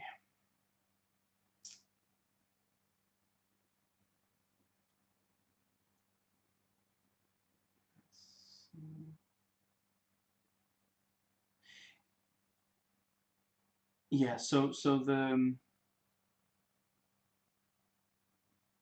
let's see, maybe some people really did care about whether Kira and Nick would get back together, and so they didn't like the twist that she was Division. Let's see. Like I said, I thought the whole romance thing was bland, unnecessary way to make the movie feel more personal, because somehow it needed more than Nick's father and Cassie's mother, I guess. Okay, so I would at this point, yeah, I'm if my back didn't hurt, this is where I would try to explain every plot point in the movie, try to focus on ones that may have caused confusion. Maybe at some point down the line I'll do it. I'm 100% gonna watch this movie again. I don't know 100% if I'm gonna make more videos, but I can imagine it. I can imagine doing one where I just go over every single plot point, and that's the only thing I do in the entire video. I don't know. Apparently, some people really hate the bleeders. I quite like them, but I tend to not have a problem with high-pitched sounds, which was apparently part of people's problem with them. Apparently, some people really hated that part of Logan, the high-pitched sounds. I didn't realize I was supposed to be bothered by it. Now, let's see. So yeah, an argument can be made that that Kira is a little annoying, and that the ex-girlfriend thing is an element that didn't really need to be there. Maybe doesn't yeah, maybe doesn't add that much. And yeah, just briefly, the pop songs, I don't. This is not stuff I would want to listen to outside of the. And if they had, if they use different music, I'd be pretty happy with that. But they just don't ruin. I mean, and some of these scenes are also scenes I don't care about, like Nick and Kira getting back together. I guess basically, yeah, them like kissing in the bathroom, something like that. I really appreciate that the very ending works for whether they got to make more than one movie or not, which it sounds on the commentary track that they would have liked to make more. They did the commentary track around the time the movie came out, so they at the time they didn't know if they were gonna get to make more. So let's see. Yeah, so real quick, I'm not. I guess I'm just not gonna. Hmm.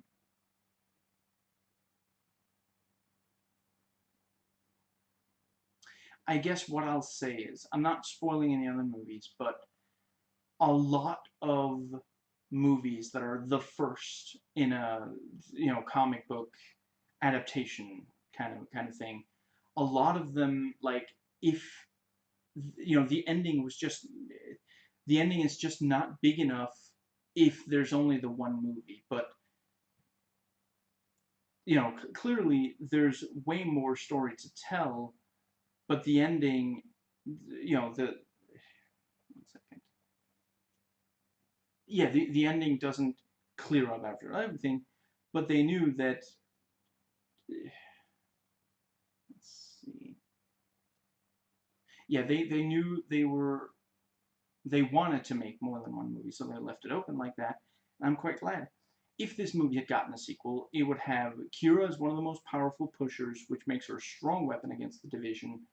Honestly, there's a chance she could be like a sleeper agent. If she can convince the Division she wasn't the one who killed Carver, and she can maybe make it look like the pilot did that. I mean, her superpower is that she can make people believe things. They could have scientists try to replicate the drug. That would make fighting the Division much easier. Yeah, maybe the thing. Like, again, I know it's not happening. Whatever, doesn't keep me awake at night. But I'm just saying, hypothetically, let's say they made the movie Push 2. Hypothetically, maybe now the big thing that is like, that people are fighting over is access to scientists or scientific equipment that can replicate the drug, because the Division thought they had hidden it well enough, or they didn't need it anymore or something. So Nick, Cassie, and Kira find out where some of, some scientists, some scientific equipment are, and they try to get to it so that they can replicate, and then maybe that movie ends with them being able to replicate the drug. And then, like, yeah, maybe, and then the third, let's make it a trilogy, and then the third one, you've got, like, huge army of, like, you've got big groups of, make it an Avenger type thing, like, big groups of powerful characters fighting, yeah, like a big kind of, uh, yeah, I don't think I basically can't, not spoiling, but just, yeah, let's say that for the very final one, you have, I don't know, a team of 6 good guys, a team of 6 bad guys, and you've got, so, and it's like all 6 have different, yes, 6 different abilities or something, and just, have it all end with a huge sprawling fight that, yeah, I really think that could be a really, you know let's see, right, yeah, and part of the reason this movie doesn't have them take down the Division is budget, but still. And since there is no sequel, 11 years after it came out, there's a pretty good chance we won't get one, at least not in movie form. Let's see.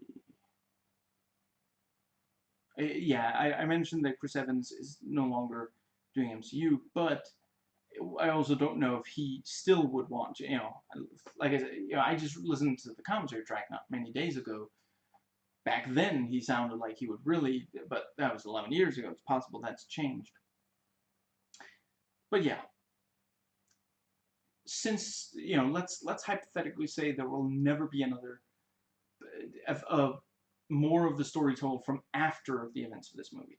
Well, given that Carver is gone, as well as Kira being fully in control of her powers, being on the same side as Nick, and having extremely heightened powers, you can definitely see how they could take out the Division. It's not something we need to see in order for this movie's ending to feel complete, at least to me.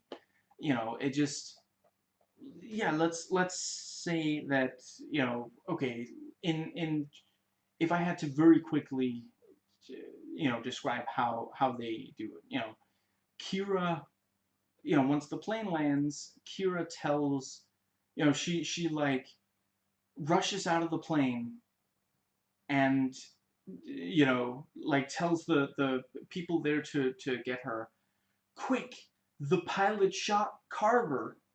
And so some of them run in to maybe kill the pilot, or at least they're distracted. And so Kira uses, she takes over the minds of several people, which we see her do in the climax of this movie. So she takes over the mind. Let's say there are maybe 5 people with guns there to make sure that no one, that like Nick didn't stow away on the plane or something. She takes over all of them, goes, walks through Division, and like every so often maybe she has to push a thought into a new person, but otherwise she just acts like she belongs there or something, and like makes it, yeah, maybe like maybe they've got like those eye scanny things, and she makes the other people walk up and use the eye scanning thing, I don't know, something like that. And then she makes it to the very heart of Division headquarters. She pushes the minds of some of, of the people in charge.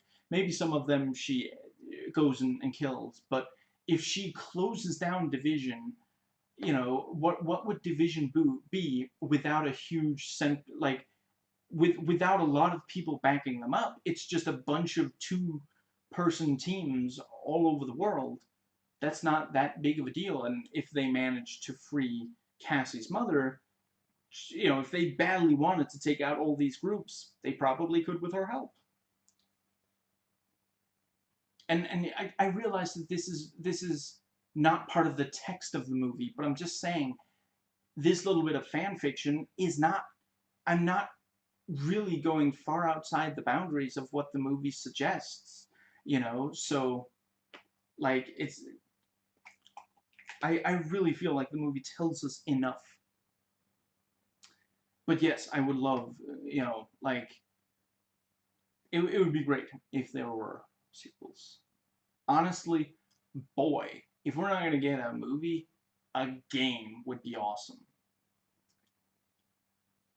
Let's see.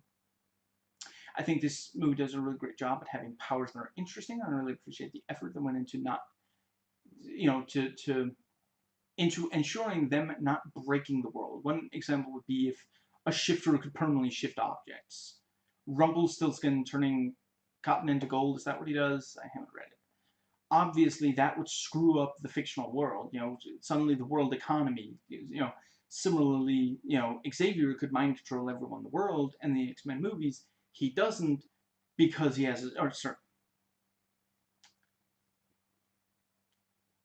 in general, in X-Men, he doesn't do it because he has a strong sense of ethics, and that is an issue that comes up in some of the movies. Without spoiling anything, um, again, sometimes people really, I don't understand why people sometimes hugely misunderstand me. I'm not saying that that's a bad thing about X-Men. I'm saying with the X-Men, they also realized it.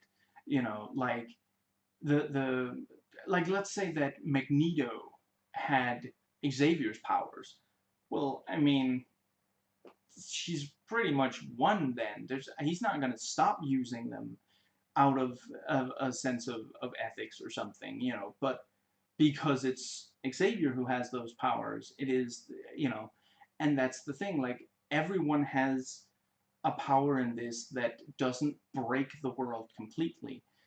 That's part, like, when you look at the telekinetic people, it's not, they, I would have an extremely hard time believing that one of them could, like, lift an entire bridge, for example, or something.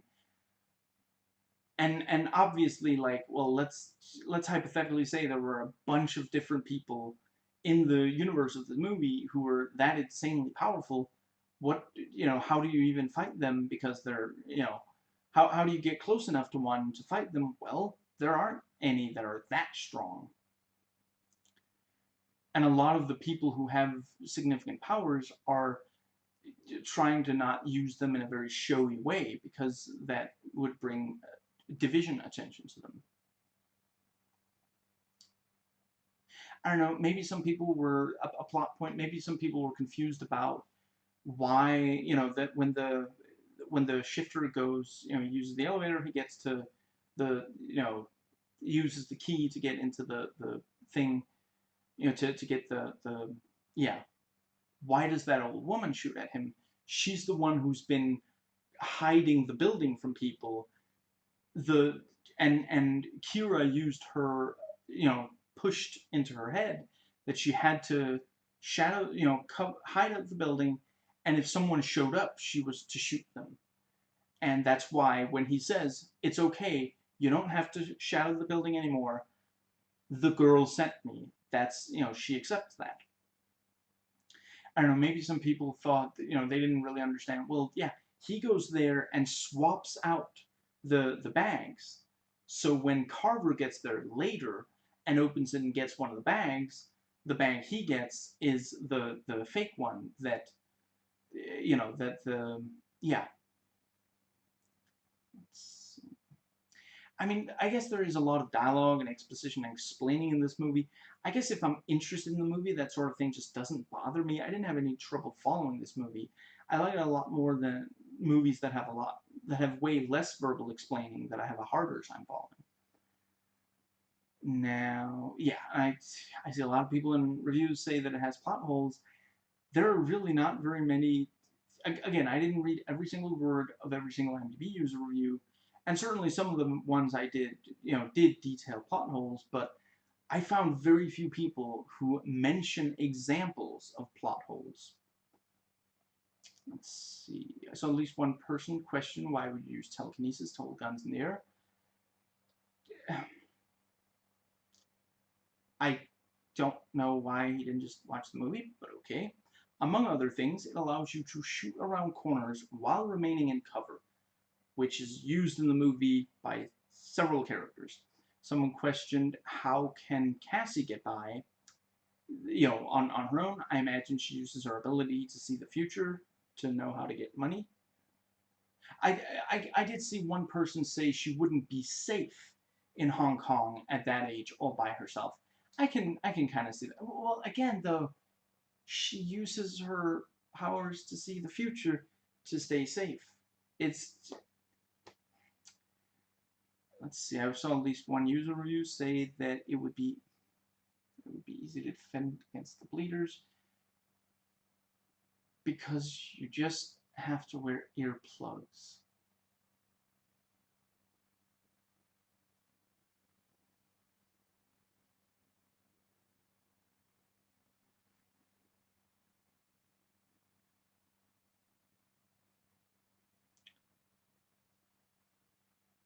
Dude, it's not about how it affects your ears. Loud enough sounds can physically hurt you regardless of whether or not you are wearing earplugs. This is not like, excuse me, just read a book or go on the internet or talk to an old person or something. So one guy criticized the movie as an action movie because it's not really a series of fights so much as one-sided beatdowns. I don't really disagree with what he's saying, but personally it appeals to me. I can understand why you might be disappointed if you expected fights rather than one-sided beatdowns. I mean, it is very much an underdog story. Both Cassie and Nick are very average at the special abilities, and yet they do manage to win at the end. It's like if Rocky had superpowers, and now I really want that to be a movie. But yeah, obviously in superhero movies we had seen much more even fights by 2009, so I can understand how for some people it would feel like it's not up to the standards we expected by this point. It's very obvious that some of the stuff on the Wikipedia page for the movie was written by huge fans of the movie, which is always great. Honestly, I kind of get the sense that maybe they read the prequel comic several times and watched the movie very closely and took a lot of notes because it's really specific. I really love it. So at least one reviewer, the guy acknowledges that the division worked for government and then go on to ask, but why are they evil though? You just answered your own question. Okay, that kind of makes me sound like some kind of radical anarchist who thinks there should be no government. If you, I'm not saying, if you are one, more power, or less power since you don't want government, whatever. I'm not saying that's something against you. I'm just saying I don't feel that way. The way I see it, there should be government, but it should be much more beholden to the will of the people than it is right now. What I mean is, the reason the Division are evil is because they are a ruthless government organization that doesn't care about the people that it hurts. It just wants results. And I really, yeah, that exists. They just don't have superpowers. That's all. I you are a very lucky person if you have never been badly treated by the government, or if no one you know has been badly treated by the government because they just wanted results. Excuse me. I saw at least one user review that criticized the character of Nick for not having mastered his powers after knowing about them for so many years, saying he must be really lazy. His father was murdered practically right in front of his eyes, and the powers are a direct link between him and his father. It's painful for him to use them, and he lacks confidence because his father was not there to help support him as he was growing up. This is also why you see him have much more confidence about it when confronting Carver. It's about revenge. And, near the end of the movie, he is like, when you first meet him, he is thousands in debt and doesn't really have prospects. He's a, what's it called, like a gambler kind of thing. Yeah. But then there at the end, he's accomplished incredible things, and he is pulling off something incredible. So by the time he fights Victor for the second time, yeah, he's able to. It comes very naturally to him because he and his father are so incredibly good at yeah, the powers. And to those who question how all these psychics could hide around the world, keep in mind that they are all being hunted by Division, who employ people who can control your mind people who can erase your memories. Every time someone finds one of them, Division finds out and goes and does the Men in Black thing. Okay, so I have a few comments on the trailer. Very cool, very effective trailer. Some good deceptive editing to show some of the best footage without giving too much away about it. Like, it shows you parts of the climax, but you still don't know going into the movie exactly how, yeah. Gives you a good sense of the superpowers, their uses in the plot and the world. And, let's see. Yeah, as far as I could tell, there's basically only one trailer. You know, I found different videos on YouTube, but they appear to be the same trailer. The trailer actually makes it look like Nick wins the dice game when in the film he loses. I figure it's because they don't want when you're watching the trailer, you're not supposed to be thinking about the game. You're just supposed to understand that the powers can be used for a very, for fairly regular things, but like, you everybody understands that if you had telekinesis, you could cheat at what are they called, dice rolls or something, So that's a very easy concept to grasp onto, so that you can better follow it. Excuse me. So it's a good easy way to immediately get into, yeah. I found an article called 10 superhero movies from the 2000s that aged well and 10 that only got worse. This list claims that Push got worse and that the 2003 Hulk got better. So, yeah. I'm just going to skim it and see if there's anything at all. It just, it talks about, convoluted plot. Flashy visuals is all that it has. It doesn't have substance. Yeah.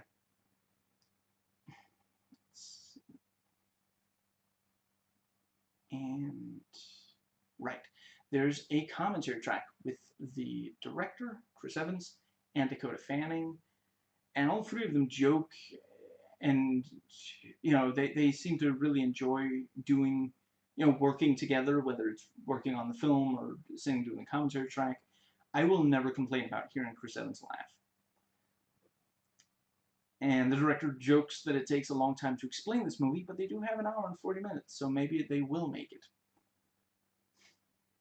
And Chris Evans, like, out of character just as himself, he's so nice and sweet and encouraging. It's amazing. And let's see. Yeah, the director talks about that it was very purposeful to give Jaimin Hansu that really cool entrance. He wanted a link between the real world and the fiction that's in the opening credits. Talking about Nazi experiments. And he explains the marble, which I can imagine a lot of people have trouble understanding. And he explains the reason Nick is in Hong Kong is that it's extremely hard to find someone there. Chris Evans really loved reading the scene of Kira escaping in the script. He loves the camera attached to the what's it called? The glass that we see him drink from, but does admit it was a pain in the ass to work with. The director wanted to rely on practical effects whenever possible instead of CG. They laugh about how apparently Dakota Fanning was 3 inches shorter when they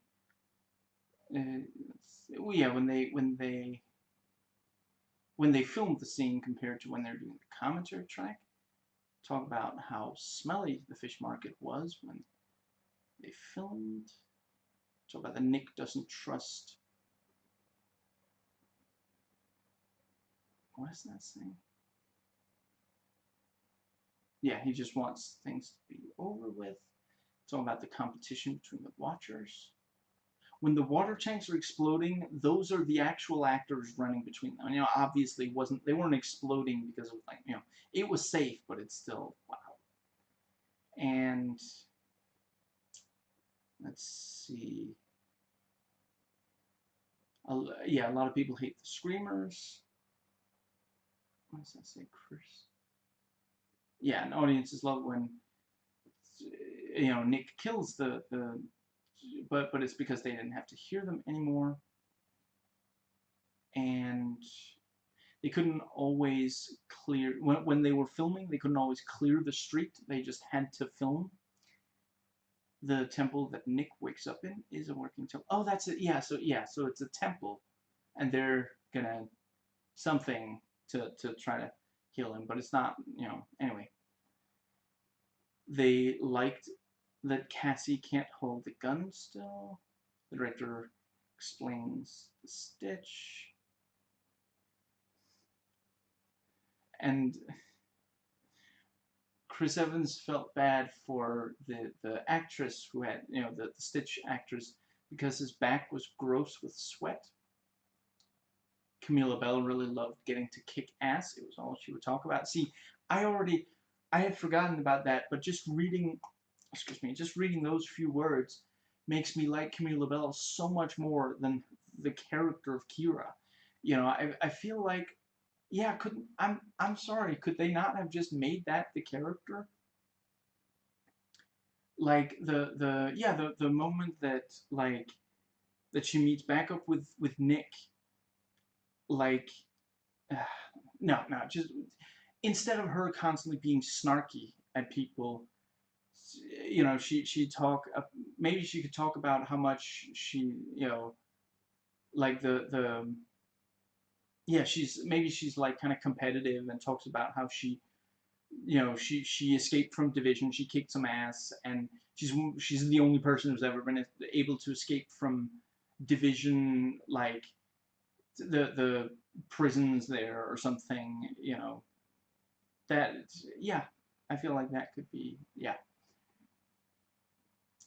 And Chris Evans talks about doing fighting for a movie. It's exhausting. You walk home with bruises. It's different from acting. Let's see. Oh, and apparently Dakota Fanning made up the thing of the shiny, shimmery bead, calling it the shiny, shimmery bead. Wow, that's she did really great on that. That was a really great, yeah. I think the thing was that they all already. I think the shimmer was in the script, but the shiny part she added, or something like that. Jamin Hansu commands the set. I can absolutely imagine that. And let's see.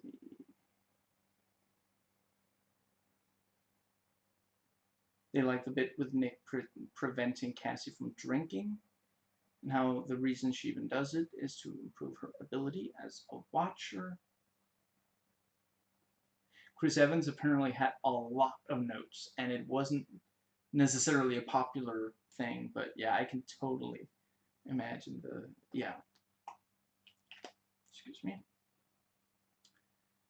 The reason Cassie does not like Kira is that she feels like Nick only cares about protecting Kira, not Cassie anymore. Okay. Dakota spends her spare time doing schoolwork, making sure she had internet so she could send her work in. Chris spent it writing script notes, worried how they would be received.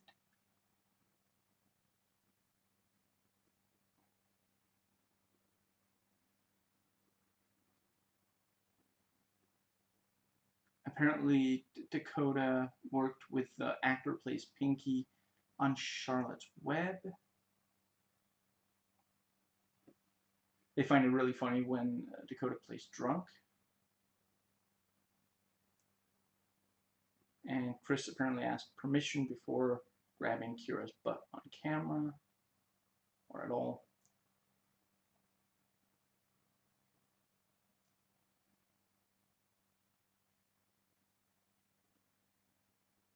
They love how belligerent Dakota plays drunk Cassie. Apparently, Dakota taught Chris Evans cheerleader dance moves. And what does that say? Chris Evans loved shooting the scene at the restaurant. And the gun against the head in reality is like the director's finger or something, so that the skin reacts. They love how unevenly the guns are held, because Nick is still not an expert. And they praise Neil Jackson. Chris loved filming the gunfight. And the chair hitting Chris Evans' legs, that was not a stuntman. And a stuntman was thrown against the pillars at the same time we see it. At the same speed we see. Yeah, my brain is pretty fried right now. I really got to get back into speaking up. Okay. Chris Evans wonders why Olymp is so often the thing that comes out of fighting in movies. And one says, I think, yeah, one of them says visions are stressful because you don't know what they mean. The director explains the reasoning of the casino is the case. Must be in the building because she can't draw, so it's being hidden. And when the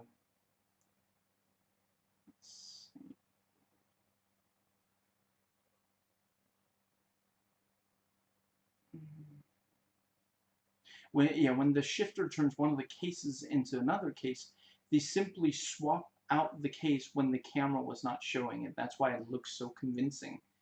Very, very clever. And what does this say?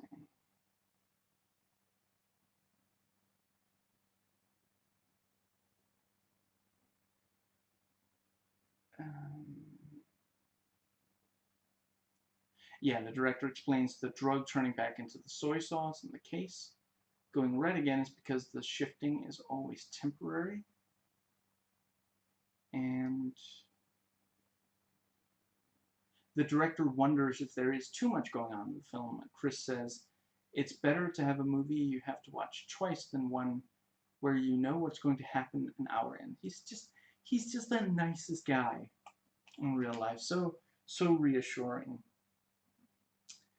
I mean, for sure, he knows what it's like when to wonder. Oh man, did I do the right thing? Did it when I was doing this movie? Oh man, did I completely ruined the movie, didn't I? Oh no. So he's like, don't worry. It's the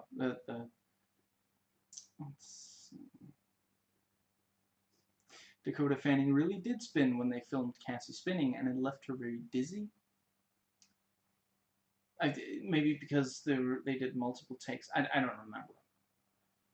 They really love when the memory eraser stops Pop Girl. And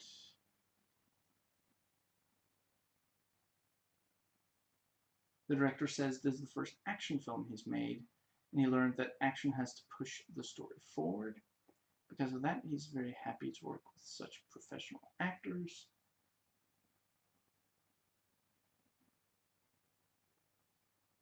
So,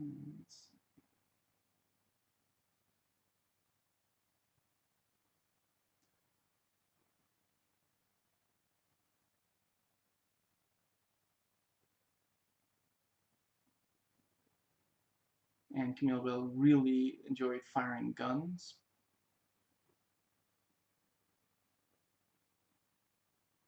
The director didn't want the wire work to be operated.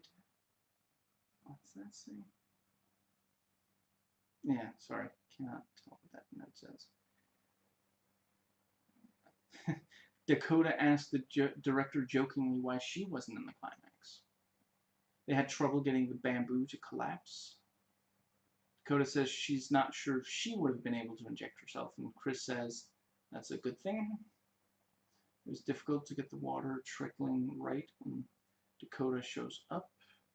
They joke about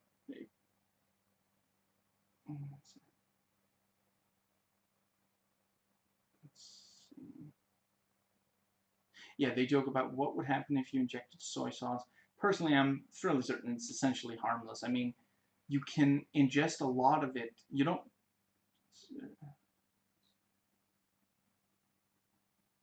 Yeah, you don't die if you inject water into yourself. An empty syringe or one with harmful substances can kill you. Let's see. And the director was originally going to kill off Carver at the end, and they didn't actually.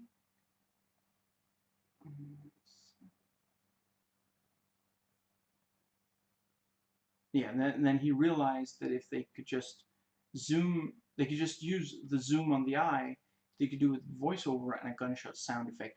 I gotta admit, the first time I watched the movie, it didn't feel like that was a last minute solution. I really love that that's how the movie ends. Like, you zoom in on the eye and you've got the,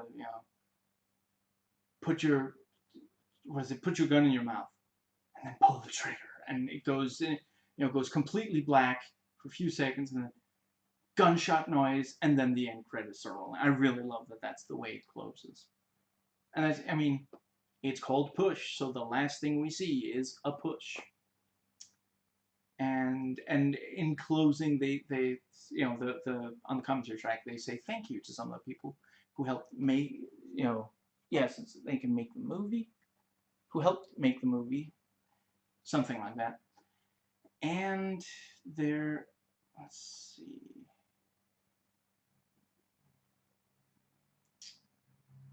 Yeah, just briefly, there are deleted scenes. There's one of Cassie buying alcohol, and there's one of, what does that say? The Stitch and Pop Girl together on the phone, and parts of these first two made it into a montage in the movie, and I think it's good that they were montage because it didn't need to be seen. And excuse me, yeah, Cassie hiding from the Stitch, and it just didn't. It wasn't. Let's say, yeah, and that Pop Girl kills the Stitch, and that just wasn't necessary. That's why they cut that. And for the rhythm of the movie, it felt like it spent too long on Cassie hiding from Stitch, and Cassie buying alcohol. She wanted scotch, but there's miscommunication, and she just lets the guy keep the change, and yeah, it's just not. And when the Stitch and Pop Girl are on the phone, the screamers, the bleeders are preparing guns. Finale, and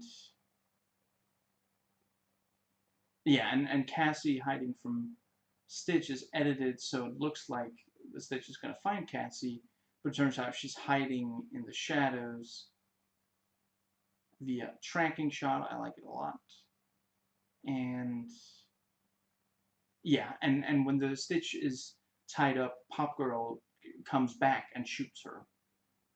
And yeah, it's like, it's just, we don't need to see it. It doesn't really matter. The ending of the movie doesn't change significantly by whether or not that character is still tied up or if she was shot. Excuse me. And there's a DVD special feature called The Science Behind the Fiction. It's like 9 minutes. It literally opens with the director saying he's not a conspiracy theorist, and then saying things that make him sound like a conspiracy theorist. And yeah, the director talks about watching YouTube videos about psychic power experiments and how close to reality the movie apparently is. And there's this guy who was in the military, talks about indigenous people discovering psychic powers, and how he's frustrated with debunkers and skeptics, which I think I should probably not talk too much about. They talk about different examples of psychic powers. It appeals to the director that the powers in this movie are more simple and straightforward than, for example, Spider-Man's powers. And yeah, and apparently, like, the military guy has some sort of job that's relevant for this sort of thing. I don't. I'm sorry, I really don't like conspiracy theories. I really, really don't. So I just didn't. I love this movie, but the idea that parts of it might be real just doesn't sound very credible to me. Critic sites, IMDb and Wikipedia, and I'm just gonna skim through the ones that I noted to specifically have something to, okay, so to comment on. Let's see. Yeah.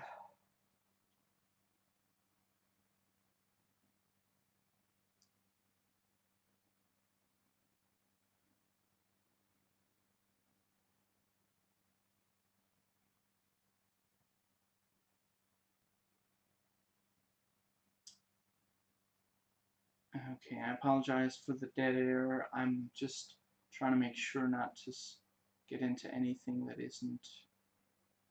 Okay, let's see.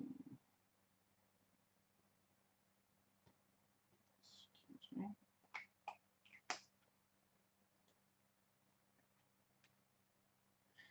One person here says dashes from genre to genre. I can kind of see what the, yeah. And see, that's again, I mean, I like each genre. I don't really mind that it does that. Let's,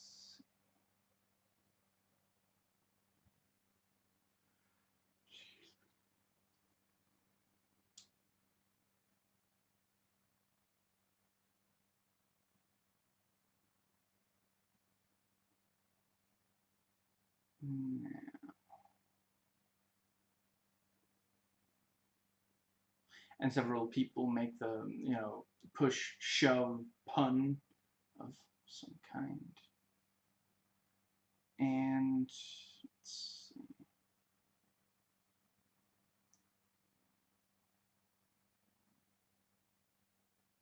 Yeah, there's one critic who criticizes the romantic relationship between Camilla Bell and Chris Evans.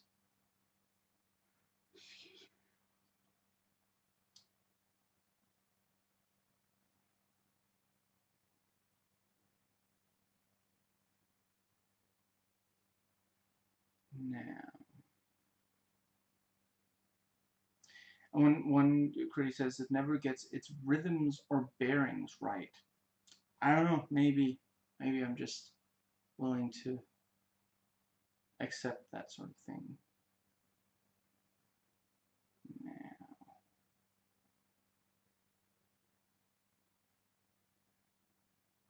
what really struck me more than the plot itself was McGuigan's amazing use of location and space. It feels as if this movie and these characters are really living in Hong Kong.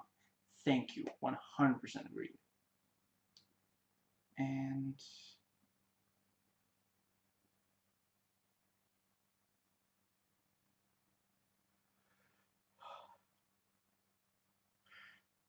a trippy, non-stop action fest with the feel of a really good episode of Heroes. Yeah. Yeah, one guy compared to Strange Days. I can kind of see that. I gotta admit, it's been years since I watched that, but I remember liking it. And from what I remember, a harrowing mindbender which successfully blends elements of X-Men, The Matrix, and Memento while adding some of its own unique sci-fi flavor. And let's see.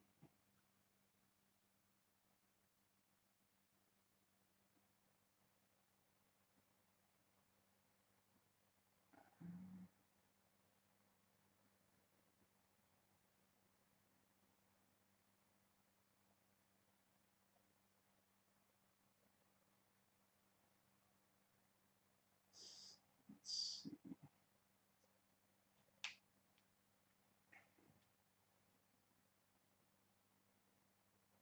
The strength of Push is its relentlessness. The movie doesn't pause for anything, and when it provides exposition, it does so without bringing the action to a grinding halt.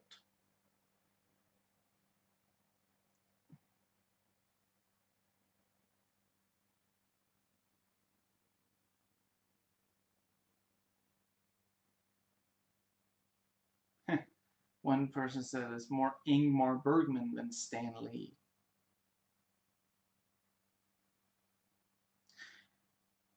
Okay, I apologize for the following snark, but I couldn't help it. Someone said I'd compare this to Ultraviolet and then puts in parentheses the movie. So not the color? Let's see. And okay, let's see.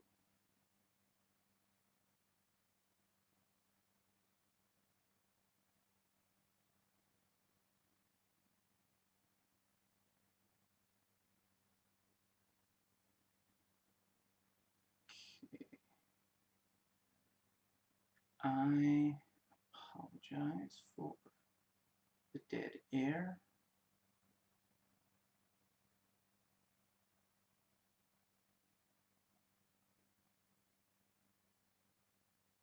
Let's see. Trying to find something almost through all of the... Yeah, just real quick. This is IMDb trivia. In order to deal with the constant bustle of Hong Kong, director Paul McGuire and the crew decided to shoot a film guerrilla style, with cameras hidden in vans, filming through small holes, and the actors doing their scenes in one take on the streets. And let's see. Yeah, the IMDb trivia. I guess this is every single. I think this is every single type of psychic in the movie described. Let's see. And yeah, the idea of a government agency controlling people with special abilities from military and or intelligence uses is in fact inspired by the real life experience of the US government, particularly the long-running Stargate project. If this kind of thing were real, the government would be using it. I really appreciate that kind of, I mean, again, I love, excuse me, in comic books and comic book movies, when the good guys put on a suit and go out there and punch the bad guys in the face. But at the end of the day, that's not the most realistic thing. And this movie, nobody wears a costume, and everyone has, these sort of like, everyone is working out of self-interest to some extent. There's no one that's just heroic because it's the right thing to do. Everyone is a real person. And let's see.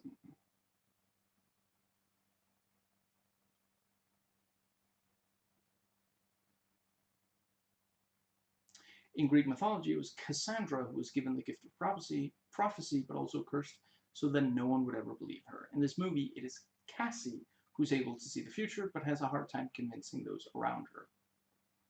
I could totally buy that because Cassie's mother named her Cassandra, and Cassie was like, nobody is calling me Cassandra.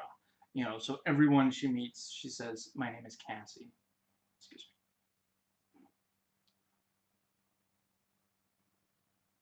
And yeah, director Paul McGuire was much more interested in the character element of the picture than in its action element, stating that though it was an action movie, the characters were very developed, much more so than in most such genre films. And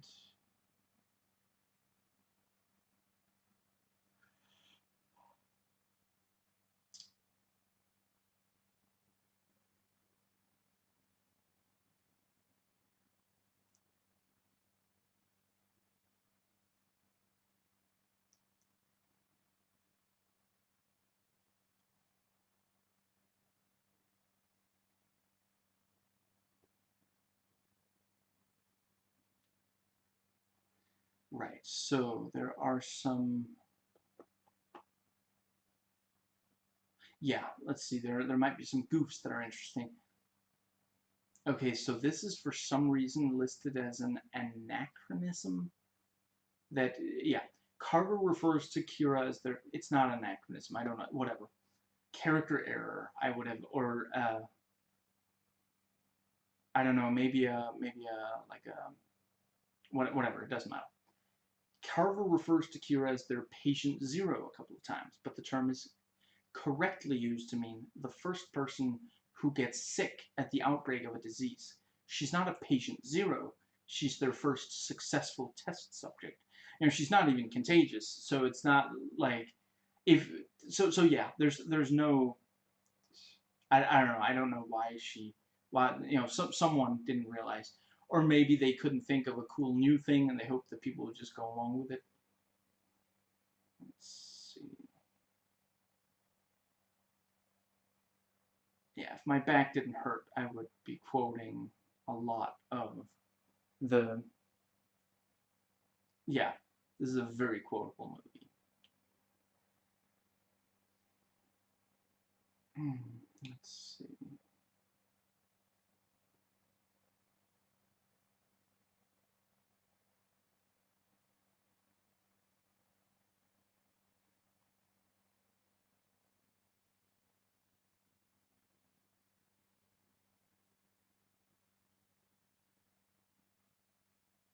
Yeah, just real quick. Yeah, almost through all the different ones. So someone in the IMDb fact asks, what does pushing mean? I suppose it means to use your powers on someone else, but I'm not sure. In this movie's universe, at least, I don't know about the prequel comic, but in this movie, push means telepathically telling someone to believe something, to do something. When someone in this movie uses the term push or pusher, that refers to pushing your thoughts or will into another person. Let's see. They say it in the opening bit, and I'm almost certain they never, whenever someone says push, they, yeah, at some point, when Nick and Kira are in the bathroom together, he's like, "You pushed me," and she says, "So push back." Obviously, she's, that there she's not referring to use of power.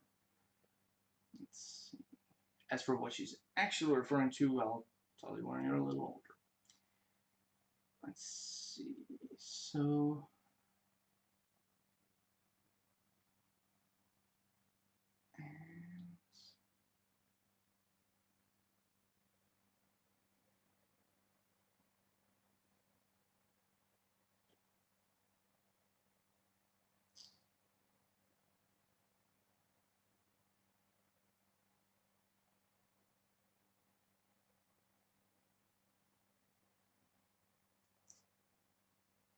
Let's see.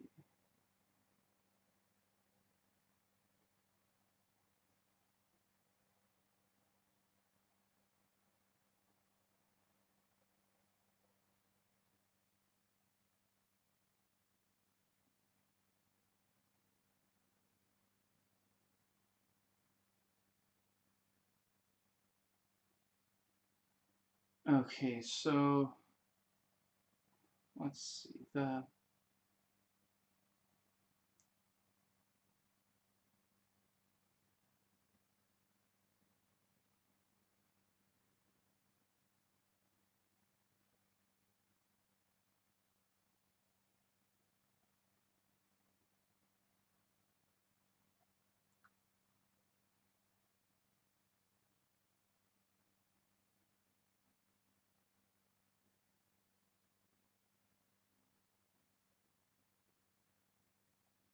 And guess that pretty much.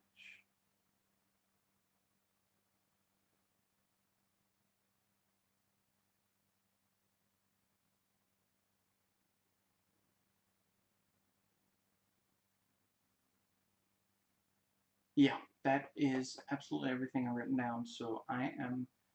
Let's see. Is there any last little thing I want to make sure to say in this video before I stop recording? Like I said, there's a chance that I'll at some point make a video where I explain the plot in detail and talk about how it's how how it's conveyed, I guess. I don't know. I mean, I guess some people just, when they watch a movie, they don't like for a lot to be revealed via dialogue and such, and maybe they felt that there are too many things in the movie where we are, let me think, what's the word? Where we're told, yeah, it's a new character, it's a new superpower, it's a new just, yeah. I really, it sucks that this has such a low rating because it just, I honestly, I feel like a lot, when I read the reviews, a lot of people just, it's like, it wasn't really their kind of film, but it's not, the things they talk about don't make it a bad movie, it's just that they didn't like some people think it's too, they don't like the crap. Yeah, I really need to stop. Anyway, some of the reviewers just they don't like some of the stylistic choices and such, and it's like that. I don't have a problem with someone feeling that way. I don't have a problem with them telling the world, but I just feel like if you look at the rating and it's so low, do you really want to further drag down a movie if you like if you don't actually think that it's objectively bad, if it's only that you personally didn't like it that much. Like I just like there are movies out there that are bad no matter how you look at it. Like Terminator 3, I know, broken record, sue me. Even if you don't look at it as a Terminator movie, it's still a bad movie. It's boring, it's derivative, it's just so bad in so many ways. And that's the kind of movie that we should be tearing down. This kind of movie just needs to find its audience. And it just seems like I wish that on sites like Rotten Tomatoes and IMDb and Metacritic that there was just like right now, if you've never watched this movie and you just log on, just look it up, and it has a low rating, you might never watch it. I just feel like it should have a percentage thing where it just says the percentage of the people who didn't like it, excuse me, what percentage of those people actually think that it's a a really bad movie. And I acknowledge there are definitely people who think it's a really bad movie, and some of them even have really good arguments. I will grant that. But a lot of people just seem like it wasn't really their kind of thing. And so they give it a really low rating, and if enough people do that, it gets an overall low rating. Just because it's not really people's cup of tea. It's not. William Gibson and Philip K. Dick are not mainstream. They're not for everyone. That doesn't make them bad. And again, I realize this is not directly adapting any of their work, but it really does have the feel of something they would come up with. And just it really sucks. But when it comes to movies and video games and such, people act like everything is supposed to be tailor-made for them, and if it's not, then it must be bad. Instead of just saying, it wasn't really my sort of thing, but I can objectively say that it's pretty good, so I'm gonna give it a good rating. Like, I really, like I said, like, I give this an 8 out of 10, even though there are things in this movie that I genuinely don't. I really wish that Kira wasn't Nick's ex. I wish that she wasn't so snarky. There are things in this movie that if I could, sometimes I'll give myself this completely hypothetical. Let's say I could change everything. I could change anything that I want about the movie. I could change everything or nothing. I could change anything in the movie as much as I wanted to at all. I would hugely change the character of Kira. You know, I yeah, I think that if it was like if they were siblings instead of lovers, and then you had the thing of like, yeah, and instead of like, yeah, it's just it. I really feel like that would hugely improve, but but I'm still honest enough to give it an 8 out of 10, even though there's something, one of the protagonists, you know, the cover has 4 characters and she's one of them. Obviously, two of the others are Nick and Cassie, and the last one is Carver. And I could maybe understand if some people look at the cover and then watch the movie and are like, at no point does a car go flying through the air. That is a little, and I guess it does kind of make it look like Carver has telekinetic powers, but I mean, I don't know how you depict telepathy on a, yeah. Because like, if, when it's Charles Xavier, he does the, now I can't remember, but he's got this, right. He puts the fingers to the temple kind of thing to focus, but no one does that in this movie, so they can't do that. But yeah, it's just like, it's fine if you don't like it, and it's definitely fine if you genuinely think it's bad.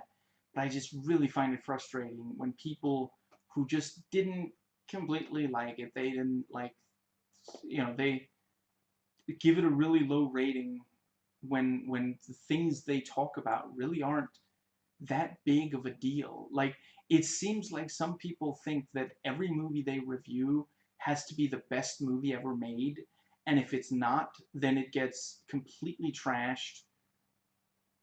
This, of course, this movie, there are a lot, this movie can't compete with, but that doesn't mean that it's bad because it can't compete with them. Anyway, yeah, that's gonna be it, and I am gonna go rest my back, and yeah, so sorry, I came across kind of annoyed in this video. It's mostly the pain, honestly. Clearly there are a ton of people out there who love the movie like I do, and who actually pay attention to it and understand it instead of, God damn it, I just apologized for being annoyed, and then I express it again. Yeah, the just I really love it, and I honestly, if you've seen a similar movie, put the title below. Yeah, I like this kind of thing. So yeah, with that said, I will close. Yes, close. So I hope you enjoyed watching, as I enjoyed watching.